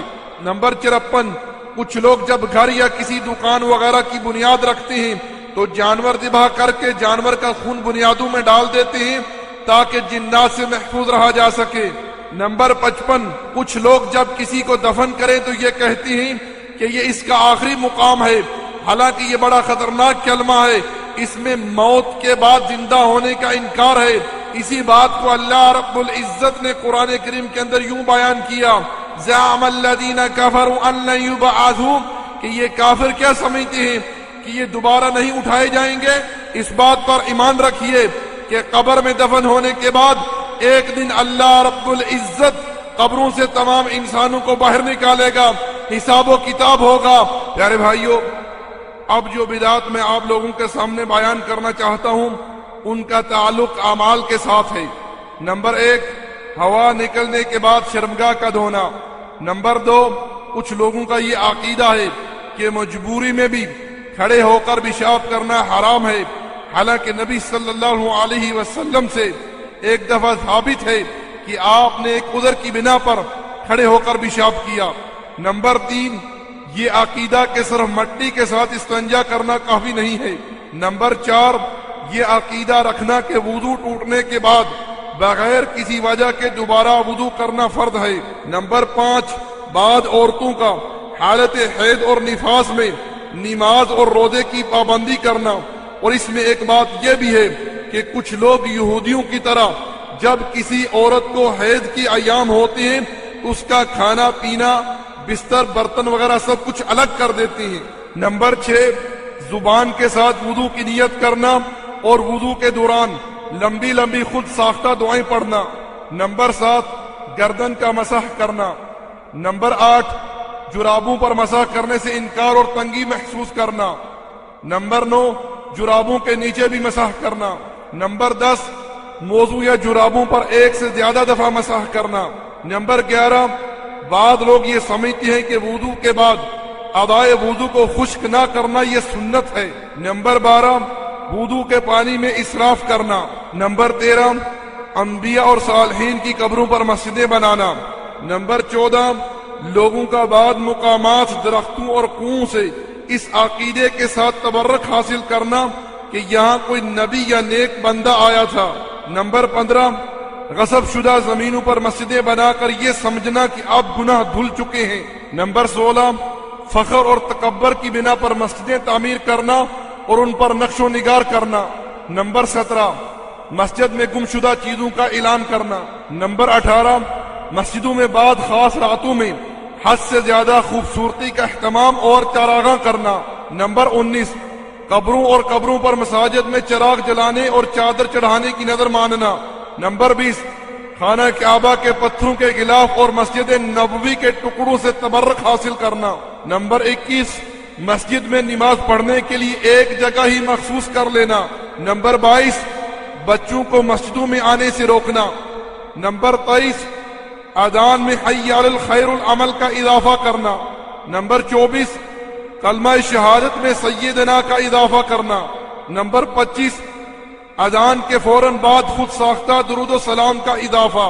نمبر 26، اذان سے پہلے دعا کرنا یا قرآن کریم کی کوئی آیت تلاوت کرنا۔ نمبر 27، نماز کی زبان سے نیت کرنا۔ نمبر 28، ہاتھ چھوڑ کر نماز پڑھنا۔ نمبر 29، حرکات نماز میں امام سے پہلے یا برابری کرنا۔ نمبر 30، جمعہ کی رات مغرب یا عشاء میں خاص مقررہ قرات کرنا۔ نمبر 31، جمعہ کے فرضوں سے پہلے سنت مؤکدہ ادا کرنا۔ نمبر 32، جمعہ کی رات کو خاص طور پر قیام کرنا۔ نمبر 33، جمعہ کے دن پہلے خطبے کے بعد 2 رکعتیں ادا کرنا۔ نمبر 34، دونوں خطبوں کے دوران مؤذن کا گمشدہ چیزوں کا اعلان یا بلند آواز میں دعا کرنا۔ نمبر 35، جمعہ کے دن سورۃ الکہف پڑھنے کے لیے جمع ہونا۔ نمبر 36، نماز سے فراغت کے بعد ذکر اور دعاؤں پر اجتماع کرنا، جیسا کہ ہمارے ممالک میں جب لوگ نماز سے فارغ ہوتے ہیں، خاص کر فجر کی نماز سے، تو شروع ہو جاتے ہیں حق لا الہ الا اللہ۔ حالانکہ یہ طریقہ نبی صلی اللہ علیہ وسلم اور آپ کے صحابہ کرام سے قطعی طور پر ثابت نہیں ہے۔ اسی طرح فرض نماز کے بعد اجتماعی دعا کرنا، جیسا کہ ہمارے ممالک میں یہ چیز عام ہے، امام جیسے نماز سے فارغ ہوتا ہے تو سب لوگ اجتماعی دعا کرتے ہیں، حالانکہ یہ عمل بھی بدعت ہے، نبی صلی اللہ علیہ وسلم اور آپ کے صحابہ کرام سے یہ بات قطعی طور پر ثابت نہیں ہے۔ نمبر 37، معراج مصطفیٰ صلی اللہ علیہ وسلم منانا اور 15ویں شعبان کو شب برات منانا۔ معراج مصطفیٰ صلی اللہ علیہ وسلم کے تعلق سے شیخ الاسلام ابن تیمیہ رحمۃ اللہ علیہ فرماتے ہیں، اس رات کے تعین تاریخ یا مہینے پر کوئی دلیل نہیں ہے۔ اس سلسلے کی جتنی بھی احادیث ہیں وہ سب بے سند اور من گھڑت ہیں، جن کا کوئی اعتبار نہیں۔ نیز شیخ رحمۃ اللہ علیہ فرماتے ہیں، صحابہ کرام اور تابعین اعظام معراج کی رات میں عبادت کے خاص کام نہیں کرتے تھے، بلکہ وہ اس کا ذکر بھی نہیں کرتے تھے، اس لیے یہ معلوم ہی نہیں ہے کہ وہ کون سی رات تھی۔ اگرچہ یہ بات تسلیم شدہ ہے کہ معراج کی رات نبی صلی اللہ علیہ وسلم کے خاص اور عظیم الشان فضائل اور معجزوں میں سے ہے، اس کے باوجود اس کے لیے شرعی عبادت کی تخصیص ثابت نہیں ہے۔ زاد المعاد جلد نمبر 1 صفحہ نمبر 57۔ نمبر 38، مرنے والے کے پاس شیاطین کا حاضر ہونا۔ بعض لوگوں کا یہ عقیدہ ہے کہ مرنے والے کے پاس شیاطین یہود و نصارہ کی بھیس میں آ کر اور اس کے والدین کی شکل اختیار کر کے اسے گمراہ کرنے کی کوشش کرتے ہیں۔ نمبر 39، میت کے پاس قرآن کریم رکھنا اور سورۃ یاسین کی تلاوت کرنا۔ شیخ محمد ناصر الدین البانی رحمۃ اللہ علیہ فرماتے ہیں کہ سورہ یاسین کے فضائل میں جتنی بھی احادیث مروی ہیں وہ سب کی سب ضعیف ہیں۔ نمبر 40، مرنے والے کا چہرہ قبلے کی طرف پھیر دینا۔ نمبر 41، حید والی عورت کو اور جنابت والے آدمی کو اور بچوں کو میت کے پاس جانے نہ دینا۔ نمبر 42، موت سے لے کر تدفین تک قرآن کریم کی تلاوت کرنا۔ نمبر 43 میت پر بین کرنا، اونچی آواز میں رونا اور میت کی خوبیاں بیان کرنا، کپڑے پھاڑنا اور سر منڈوانا۔ نمبر 44 داڑھی منڈوں کا غم کی وجہ سے عارضی طور پر داڑھی بڑھا دینا۔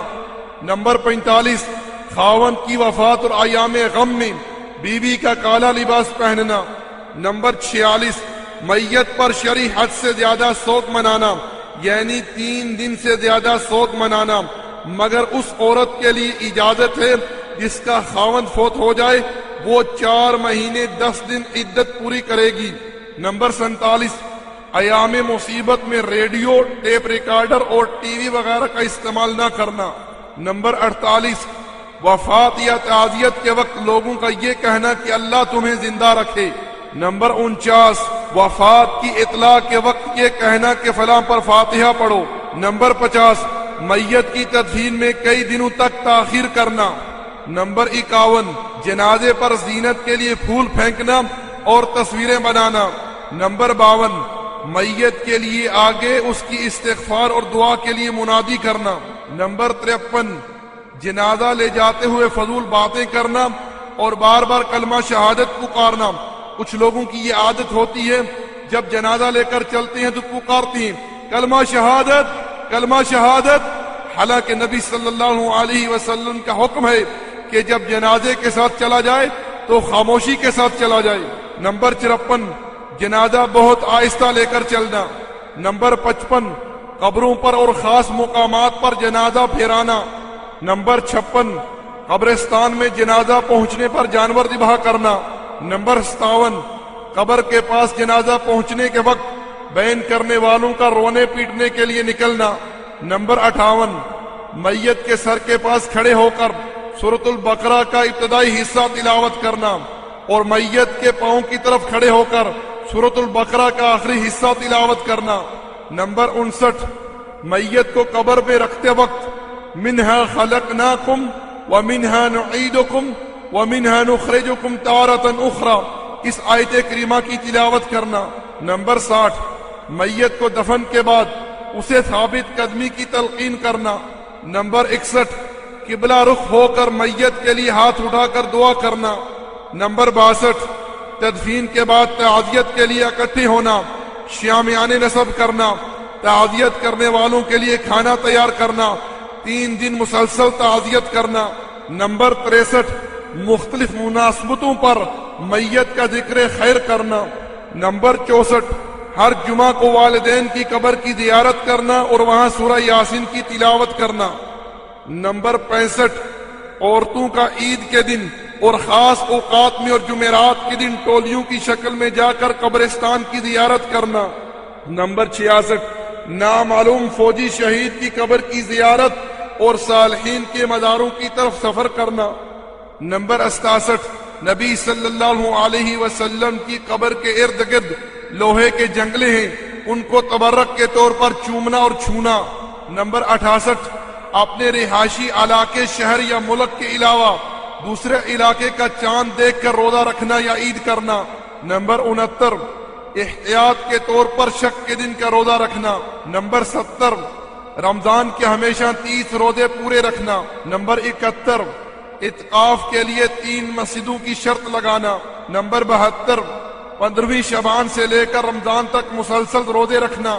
نمبر 73 نقد پیسوں کی شکل میں فطرانہ نکالنا۔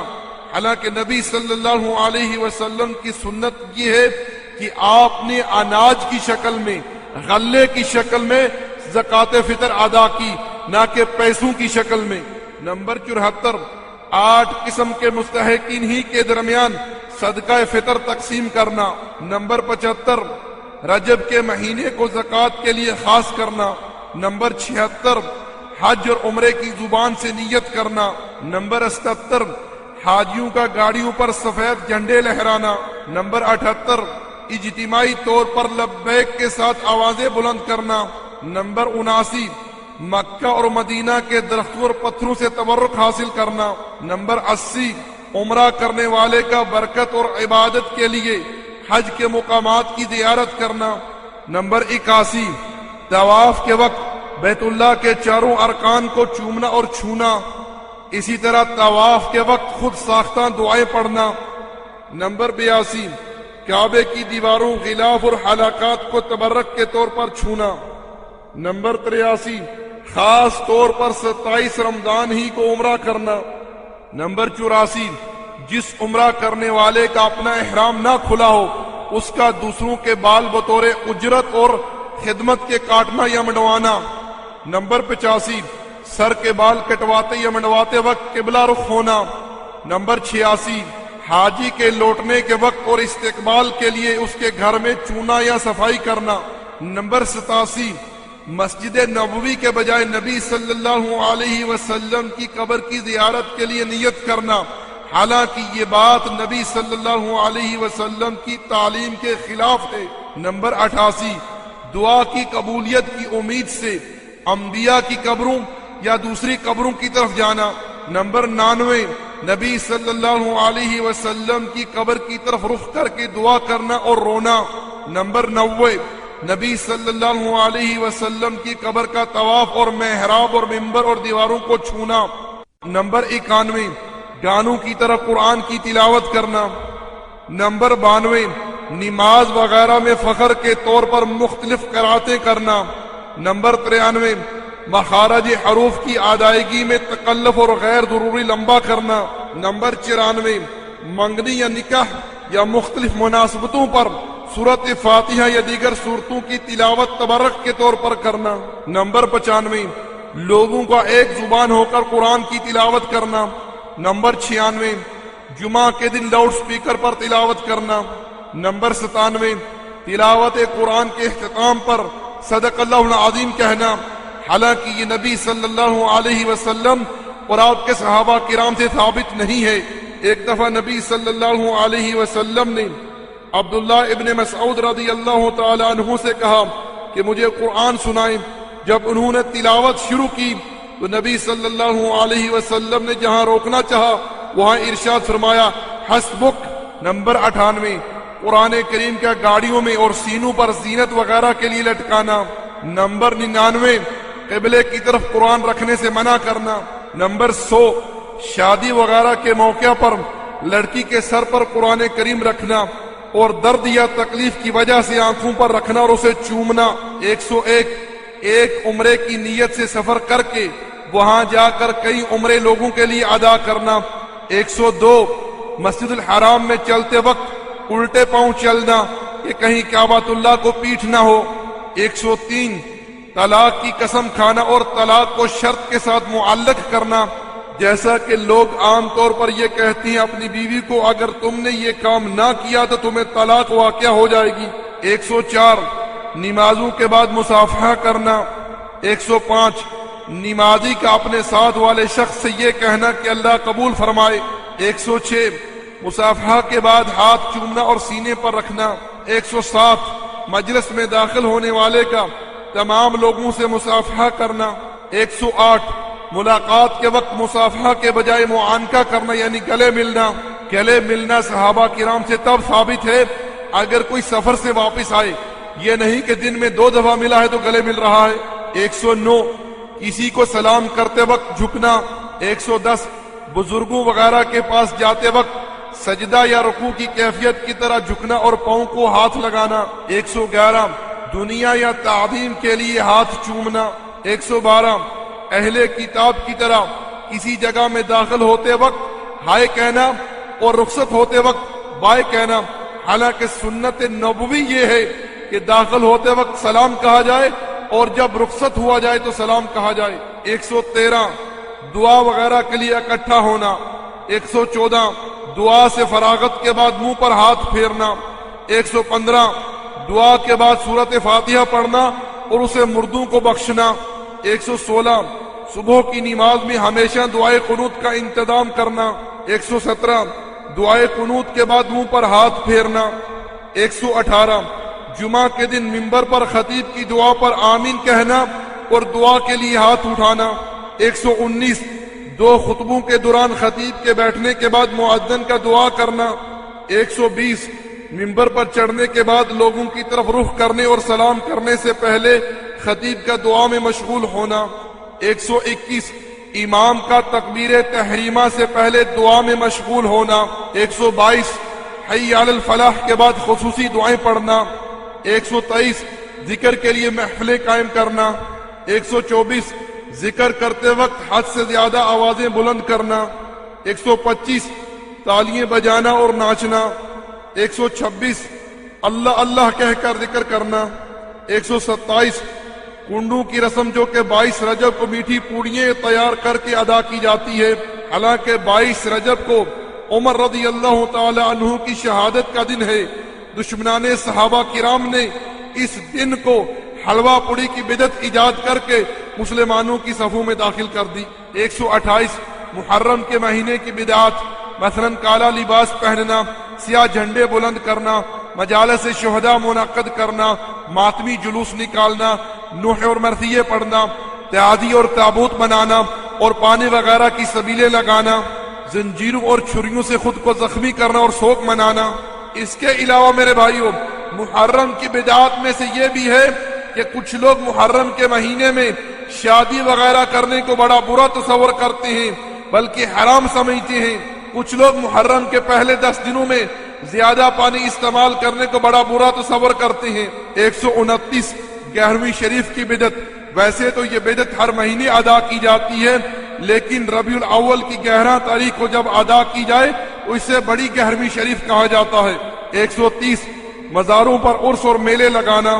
131 ختم قرآن اور قرآن کریم کی تلاوت کے لیے لوگوں کو اکٹھا کر کے قرآن کریم کی تلاوت کر کے مردوں کو اس کا ثواب پارسل کرنا۔ 132 قل شریف تیجا، 10واں، 40واں اور برسی وغیرہ منانا، حالانکہ یہ خالصاً بدعات ہیں، نبی صلی اللہ علیہ وسلم سے یہ چیزیں قطعی طور پر ثابت نہیں ہیں۔ 133 قبر پر عہد نامہ رکھنا۔ 134 قبر پر اذان دینا۔ 135 بی بی کی کہانیاں پڑھنا۔ 136 بی بی کی سہنک یعنی فاطمہ رضی اللہ تعالی عنہ کی نیاز کا کھانا تیار کرنا اور فاتحہ پڑھنا۔ 137 جس کا ایک بیٹا ہو اس کا جمعرات کے دن غسل نہ کرنا۔ 138 اذان سے پہلے صلاۃ و سلام پڑھنا۔ نبی صلی اللہ علیہ وسلم نے جب بلال حبشی رضی اللہ تعالی عنہ کو اذان سکھلائی تو ارشاد فرمایا اللہ اکبر سے اذان دو۔ میرے بھائیوں، اگر اذان سے پہلے صلاۃ و سلام پڑھنا صحیح ہوتا تو اللہ کے رسول صلی اللہ علیہ وسلم اپنی امت کو ضرور اس بات کی تعلیم دیتے۔ اگر آج کوئی بندہ یہ کہے کہ ہم نبی صلی اللہ علیہ وسلم پر صلاۃ و سلام پڑھ رہے ہیں، کوئی برا تو نہیں کر رہے، نیکی ہی کر رہے ہیں، تو میں ایسے آدمی سے کہنا چاہوں گا کہ آج تمہیں یہ نیکی معلوم ہوئی ہے، نبی صلی اللہ علیہ وسلم اور آپ کے صحابہ کرام کو یہ نیکی معلوم نہیں تھی، تم اپنے تئیں یہ جسارت کر رہے ہو کہ نعوذ باللہ من ذالک، محمد صلی اللہ علیہ وسلم نے یہ نیکی کا کام اپنی امت کو بتلانے میں خیانت کر دی۔ لا حول ولا قوت الا باللہ۔ حالانکہ سنت یہ ہے اذان کے ختم ہونے پر درود ابراہیمی پڑھا جائے اور نبی صلی اللہ علیہ وسلم کے لیے اللہ رب العزت سے مقام وسیلہ طلب کیا جائے، جو کہ جنت کے اندر سب سے اونچا مقام ہے۔ نبی صلی اللہ علیہ وسلم نے ارشاد فرمایا میرا جو امتی یہ عمل کرے میں قیامت کے دن اس کے لیے شفاعت کروں گا، اور یہ حکم مؤذن کے لیے بھی ہے اور دیگر لوگوں کے لیے بھی ہے۔ 139 نبی صلی اللہ علیہ وسلم کا نام سن کر انگوٹھے چومنا۔ حالانکہ سنت یہ ہے کہ نبی علیہ الصلوۃ والسلام کا نام سن کر آپ پر درود پڑھا جائے۔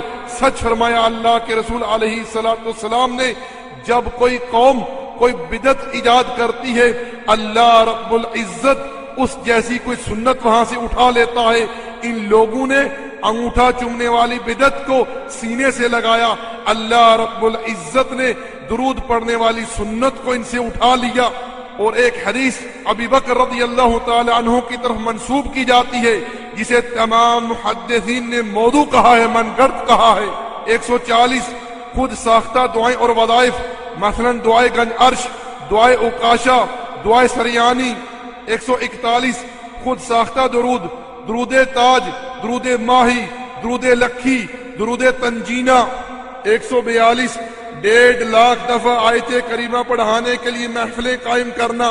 یہ آیت کریمہ وہ دعا ہے جو یونس علیہ السلام نے مچھلی کے پیٹ میں اللہ رب العزت سے کی تھی، اور اللہ رب العزت نے ان کو اس مشکل سے نجات دی تھی.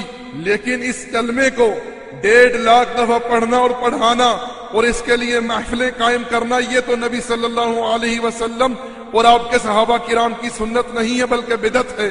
143 رمضان المبارک میں شبینے کے پروگرام کرنا. 144 قوالیاں کرنا اور کروانا.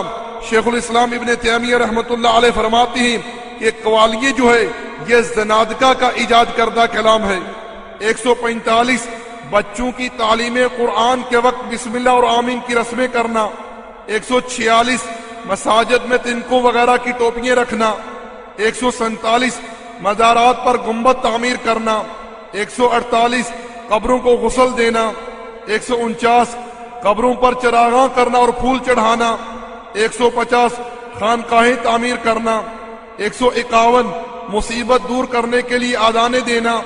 152 خطبہ جمعہ سے پہلے سنتوں کے لیے وقفہ کرنا. 153 جمعہ کی نماز کے بعد ظہر کی نماز احتیاط کے طور پر ادا کرنا. 154 ہمیشہ نفل نماز بیٹھ کر پڑھنا. 155 6 کلمے پڑھنا اور پڑھانا، خاص کر نکاح کے وقت دولہا کو یہ پڑھائے جاتے ہیں. میرے بھائیوں، ان کلموں کی ترتیب پہلا، دوسرا، تیسرا، چوتھا، پانچواں، چھٹا نبی صلی اللہ علیہ وسلم اور آپ کے صحابہ کرام سے قطعی طور پر ثابت نہیں ہے. 156 قربانی والے جانور کی پیٹھ پر ذبح کرنے سے پہلے ہاتھ پھیرنا. 157 جنازے کے بعد اجتماعی دعا کرنا. 158 میت کو دفن کرنے کے بعد 40 قدم پر جا کر دعا کرنا. حالانکہ سنت یہ ہے تدفین کے بعد میت کے لیے ثابت قدمی کی دعا کی جائے اور یہ ہر آدمی انفرادی طور پر کرے. 159 قبروں پر پانی چھڑکنا. 160 عورت کے جنازے کو غیر محرم کا کندھا نہ دینا. 161 تعزیت کی خود ساختہ دعائیں، جیسا کہ اگر کوئی تعزیت کے لیے جاتا ہے تو لوگ کیا کہتی ہیں؟ فاتحہ کہو جی، فاتحہ کہو. حالانکہ نبی صلی اللہ علیہ وسلم سے یہ طریقہ قطعی طور پر ثابت نہیں ہے.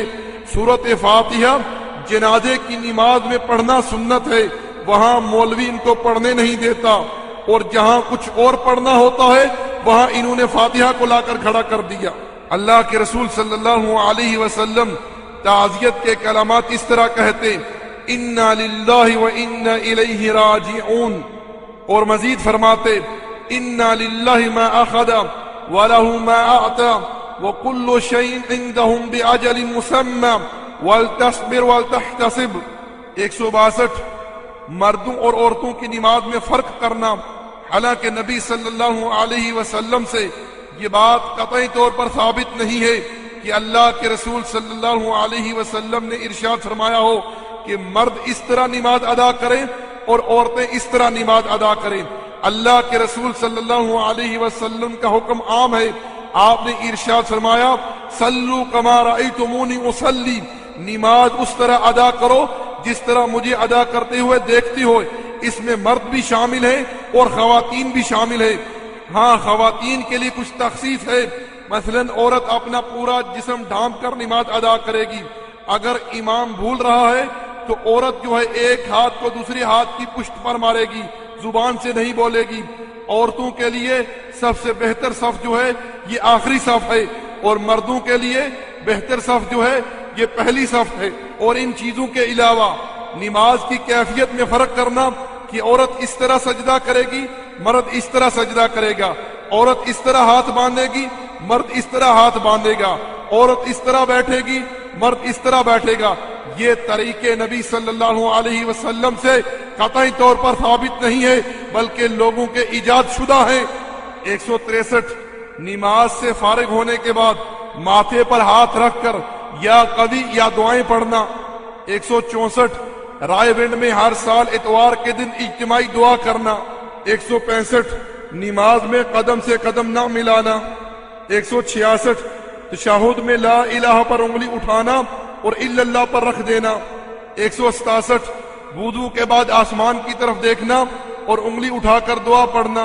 وضو کے بعد کلمہ شہادت کا اقرار کرنا، اشہد ان لا الہ الا اللہ وحدہ لا شریک لہ واشہد ان محمدا عبدہ ورسولہ، یہ کہنا سنت ہے، لیکن آسمان کی طرف منہ اٹھانا اور انگلی کا اشارہ کرنا یہ بدعت ہے۔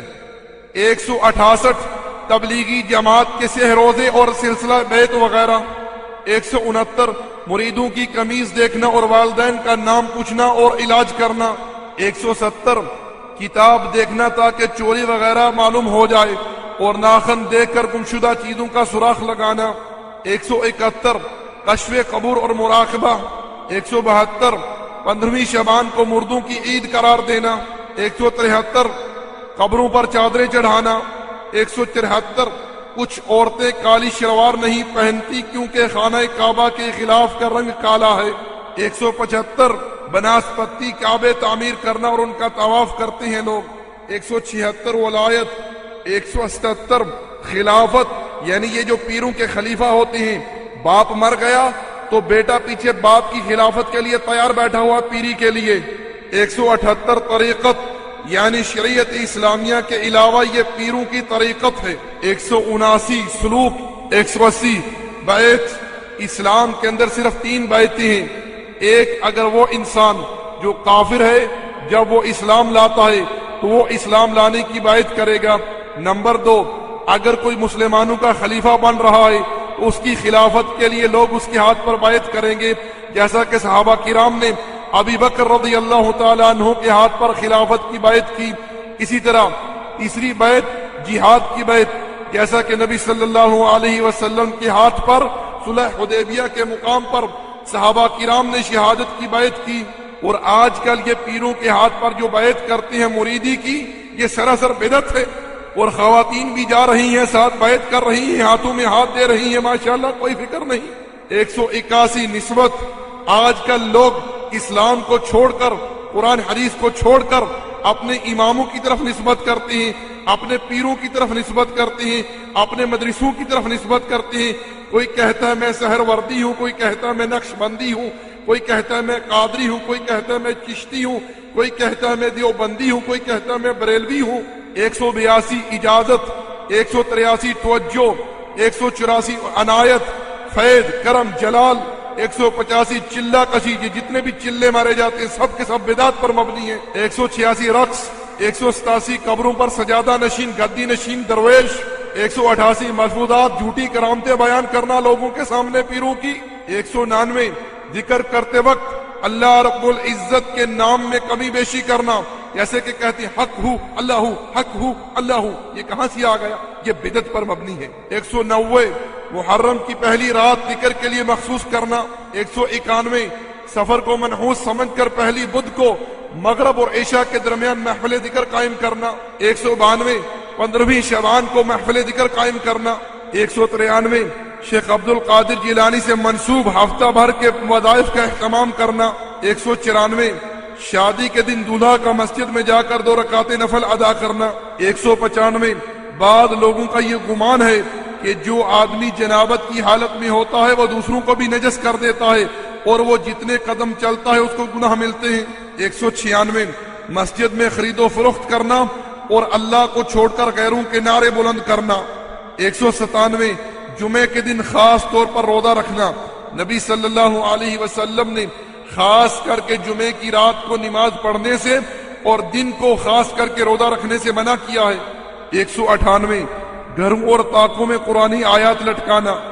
199 سروں پر سبز رنگ کے امامے پہننا اور یہ کہنا کہ نبی صلی اللہ علیہ وسلم کے گنبد کا رنگ سبز ہے اس لیے ہم سبز امامہ پہنتے ہیں۔ 200 قرآن اور حدیث پر عمل کرنے والوں کو وہابی کہنا۔ 201 عید میلاد النبی کا جشن منانا۔ اللہ رب العزت معاف کرے، آج یہ بدعت مسلمانوں کے اندر عام ہو چکی ہے۔ مسلمان اتنی اہمیت نماز کو نہیں دیتے جتنی اہمیت عید میلاد النبی کے جشن کو دیتے ہیں۔ حالانکہ میرے بھائیو، نبی صلی اللہ علیہ وسلم کی پیدائش کے دن میں اختلاف ہے کہ آپ علیہ الصلوۃ والسلام 9 ربیع الاول کو پیدا ہوئے یا 12 ربیع الاول کو پیدا ہوئے۔ اکثر مورخین کا بیان ہے کہ آپ صلی اللہ علیہ وسلم کی ولادت 9 ربیع الاول کو ہوئی، نہ کہ 12 ربیع الاول کو، مگر تمام مورخین کا اس بات پر اجماع ہے کہ نبی صلی اللہ علیہ وسلم کی وفات 12 ربیع الاول کو ہوئی۔ اب میں ان لوگوں سے پوچھنا چاہتا ہوں کہ تم لوگ 12 ربیع الاول کو نبی صلی اللہ علیہ وسلم کی وفات کا جشن مناتی ہو یا ولادت کا جشن مناتی ہو؟ میں ایسے لوگوں سے کہنا چاہوں گا، نبی صلی اللہ علیہ وسلم کے اوپر نبوت نازل ہونے کے بعد یہ مہینہ 23 مرتبہ آیا، لیکن اللہ کے رسول صلی اللہ علیہ وسلم نے کبھی بھی اپنی میلاد کا جشن نہ منایا۔ نبی صلی اللہ علیہ وسلم کی وفات کے بعد صحابہ کرام کا زمانہ آیا، کسی بھی صحابی نے نبی صلی اللہ علیہ وسلم کا میلاد نہ منایا۔ صحابہ کرام کے بعد تابعین کا زمانہ آیا، تابعین کا زمانہ آیا، کسی نے بھی نبی صلی اللہ علیہ وسلم کا برتھ ڈے نہ منایا۔ اور میں ایسے لوگوں سے کہنا چاہوں گا جو لوگ نبی صلی اللہ علیہ وسلم کا میلاد مناتے ہیں، ان میں اکثر لوگ امام ابو حنیفہ رحمۃ اللہ علیہ کی فقہ پر ہیں۔ میں ان سے پوچھنا چاہوں گا، جس امام کے تم لوگ مقلد ہو، اس امام نے کبھی اپنی زندگی میں نبی صلی اللہ علیہ وسلم کی میلاد کا جشن منایا تھا؟ اگر آج تمہیں جو لوگ منع کرتے ہیں اس بدعت سے، تم انہیں وہابی کہتی ہو، گستاخ کہتی ہو کہ تمہارے دلوں میں رسول اللہ کی محبت نہیں ہے، میں تم لوگوں سے پوچھنا چاہتا ہوں کہ ابی حنیفہ رحمۃ اللہ علیہ نے اپنی زندگی میں کبھی نبی صلی اللہ علیہ وسلم کا برتھ ڈے نہیں منایا تھا؟ کیا تم یہ کہتی ہو کہ ابی حنیفہ رحمۃ اللہ علیہ کے دل میں بھی نبی صلی اللہ علیہ وسلم کی محبت نہیں تھی؟ اپنے امام کے بارے میں کیا کہتے ہو؟ میرے بھائیوں، عید میلاد کے جلوس اہل کتاب کی اہم خصوصیات میں سے ہیں، وہ اپنے انبیاء اور پادریوں کے عید میلاد مناتے ہیں، اور ہمیں ان لوگوں کی مخالفت کرنے کا حکم دیا گیا ہے، اس لیے کہ ان لوگوں کے طرز عمل کی موافقت کرنا بظاہر دلی طور پر ان کی حمایت کرنے کے مترادف ہے۔ اسے ہی عقیدے کی برابری کہا جاتا ہے۔ حالانکہ نبی صلی اللہ علیہ وسلم نے ارشاد فرمایا، خالف المشرکین، مشرکوں کی مخالفت کرو۔ ایک اور حدیث میں ارشاد فرمایا، خالف المجوس، مجوسیوں کی مخالفت کرو۔ اور ایک حدیث میں ارشاد فرمایا، خالف اہل الکتاب، اہل کتاب کی مخالفت کرو۔ نبی صلی اللہ علیہ وسلم اور آپ کے صحابہ کرام کا یہ طریقہ تھا، وہ اہل کتاب اور مشرکین کے خاص اعمال کی علانیہ طور پر مخالفت کرتے تھے۔ آپ لوگ ذرا غور کریں، یوم عاشوراء کے روزے کے بارے میں نبی صلی اللہ علیہ وسلم نے 10 محرم کا روزہ رکھا اور ارشاد فرمایا، اگر آئندہ سال ہم زندہ رہے تو 9 محرم کا روزہ بھی رکھیں گے تاکہ ان یہودیوں کی مخالفت ہو۔ 202 مغرب کی نماز کی طرح وتر پڑھنا، اللہ کے رسول صلی اللہ علیہ وسلم نے مغرب کی نماز کی طرح وتر پڑھنے سے منع کیا ہے، دارائے قطنی کے اندر یہ حدیث ہے۔ لیکن آج کتنے ہی لوگ نبی صلی اللہ علیہ وسلم کے حکم کے خلاف نماز ادا کرتے ہیں، 2 رکعت پڑھ کر بیٹھتے ہیں، تیسری کے لیے کھڑے ہوتے ہیں، پھر قرات کرتے ہیں، پھر ایک بناسپتی خود ساختہ انہوں نے گھڑی ہوئی ایک تکبیر کہتے ہیں، پھر اس کے بعد قنوت پڑھتے ہیں۔ میں پوچھنا چاہوں گا، یہ طریقہ کہاں سے لیا گیا ہے کہ اللہ کے رسول صلی اللہ علیہ وسلم نے اس طرح وتر ادا کیے ہیں یا ادا کرنے کا حکم دیا ہے اپنی امت کو؟ 203 جمعہ کے دن جمعہ کی نماز کے بعد مسجد کے درمیان میں کھڑے ہو کر صلاۃ و سلام پڑھنے کے لیے اجتماع کرنا۔ 204 صحابہ کرام کو گالیاں دینا، کیونکہ کچھ لوگوں کی یہ بدعقیدگی ہے کہ جو صحابہ کرام کو گالیاں نہ دے اس کا ایمان ہی مکمل نہیں ہے۔ 205 لمبی لمبی تسبیحیں لے کر گھومنا۔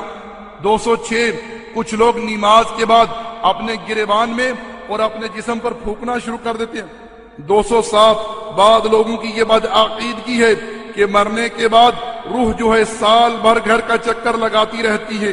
208 میت کے ناخن تراشنا اور زیر ناف بال جو ہے وہ کاٹنا۔ 209 میت کے ناک اور حلق اور پخانے کی جگہ پر روئی وغیرہ رکھنا۔ 210 تدفین سے پہلے میت کے گھر والوں کا کھانا پینا ترک کر دینا، یہ بدعت ہے۔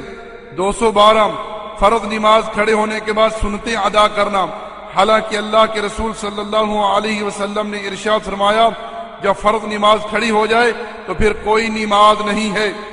213 کچھ لوگ نماز پڑھ کر جائے نماز کا کونا الٹا کر دیتے ہیں اس عقیدے سے کہ شیطان نماز پڑھتا ہے، لا حول ولا قوت الا باللہ۔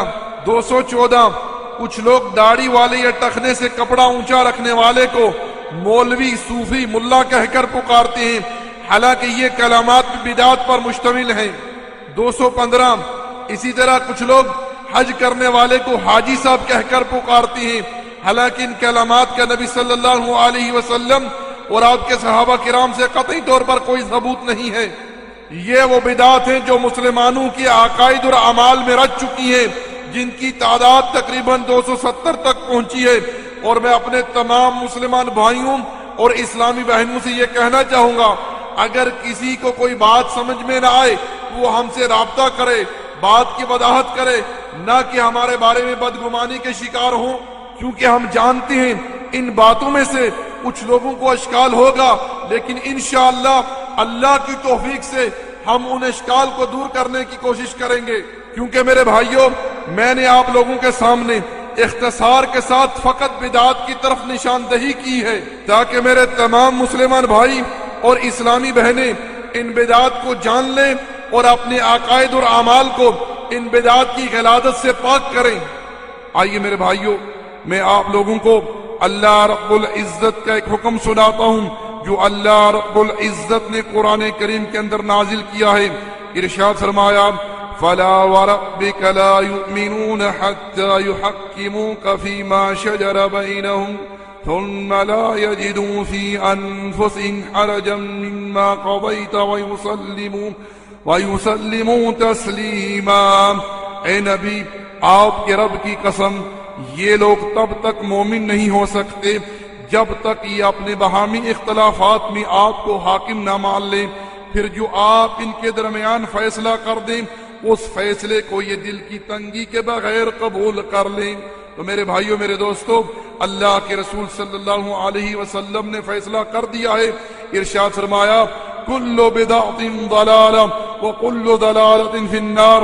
ارشاد فرمایا کہ تمام کی تمام بدعات گمراہی ہیں اور جتنی بھی گمراہی ہیں یہ آگ کے اندر جائیں گی۔ اور ایک حدیث میں ارشاد فرمایا، وَإِيَّاكُمْ مُحْدَثَاتِ الْأُمُورِ، خبردار نئے نئی ایجادات سے بچنا، کیونکہ جتنی بھی نئی نئی ایجادات ہیں یہ سب کی سب بدعات ہیں، اور تمام کی تمام بدعات جو ہیں یہ گمراہی ہیں۔ پیارے بھائیوں، جیسا کہ آپ لوگوں نے شروع میں ہمارے درس کا عنوان سنا، آج ہمارا موضوع ہے مسلمانوں کی گمراہی کا سبب۔ پیارے بھائیوں، آپ لوگ یہ بات جان چکے ہیں کہ مسلمانوں کی گمراہی کا سبب کیا ہے۔ اب اس سبب کا کیا علاج ہے؟ آئیے یہ علاج نبی صلی اللہ علیہ وسلم کی حدیث سے تلاش کرتے ہیں۔ آپ علیہ الصلوۃ والسلام نے ارشاد فرمایا، ترکت فیکم امرین لن تضلوا ما تمسکتم بہما، کتاب اللہ و سنت نبی صلی اللہ علیہ وسلم۔ ارشاد فرمایا، دو چیزیں تمہارے درمیان چھوڑ کر جا رہا ہوں، جب تک ان دو چیزوں کو تھامے رکھو گے تم لوگ کبھی گمراہ نہ ہوگے۔ میرے بھائیوں، وہ دو چیزیں کیا ہیں؟ ایک اللہ کی کتاب ہے اور دوسری اللہ کے رسول صلی اللہ علیہ وسلم کی حدیث ہے، اور یہی دو چیزیں میرے بھائیوں مسلمانوں کی گمراہی کا علاج ہیں۔ اور میری ان سب لوگوں سے گزارش ہے جو لوگ پیری مریدی، تقلید جیسی گندگی کا شکار ہو چکے ہیں، ایسے لوگ اللہ کے حضور سچی اور خالص توبہ کریں اور قرآن و حدیث کو اپنا منہج بنائیں۔ ربنا تقبل منا انك انت السميع العليم وتب علينا انك انت التواب الرحيم، وصلى الله على نبينا محمد وعلى آله وصحبه اجمعين۔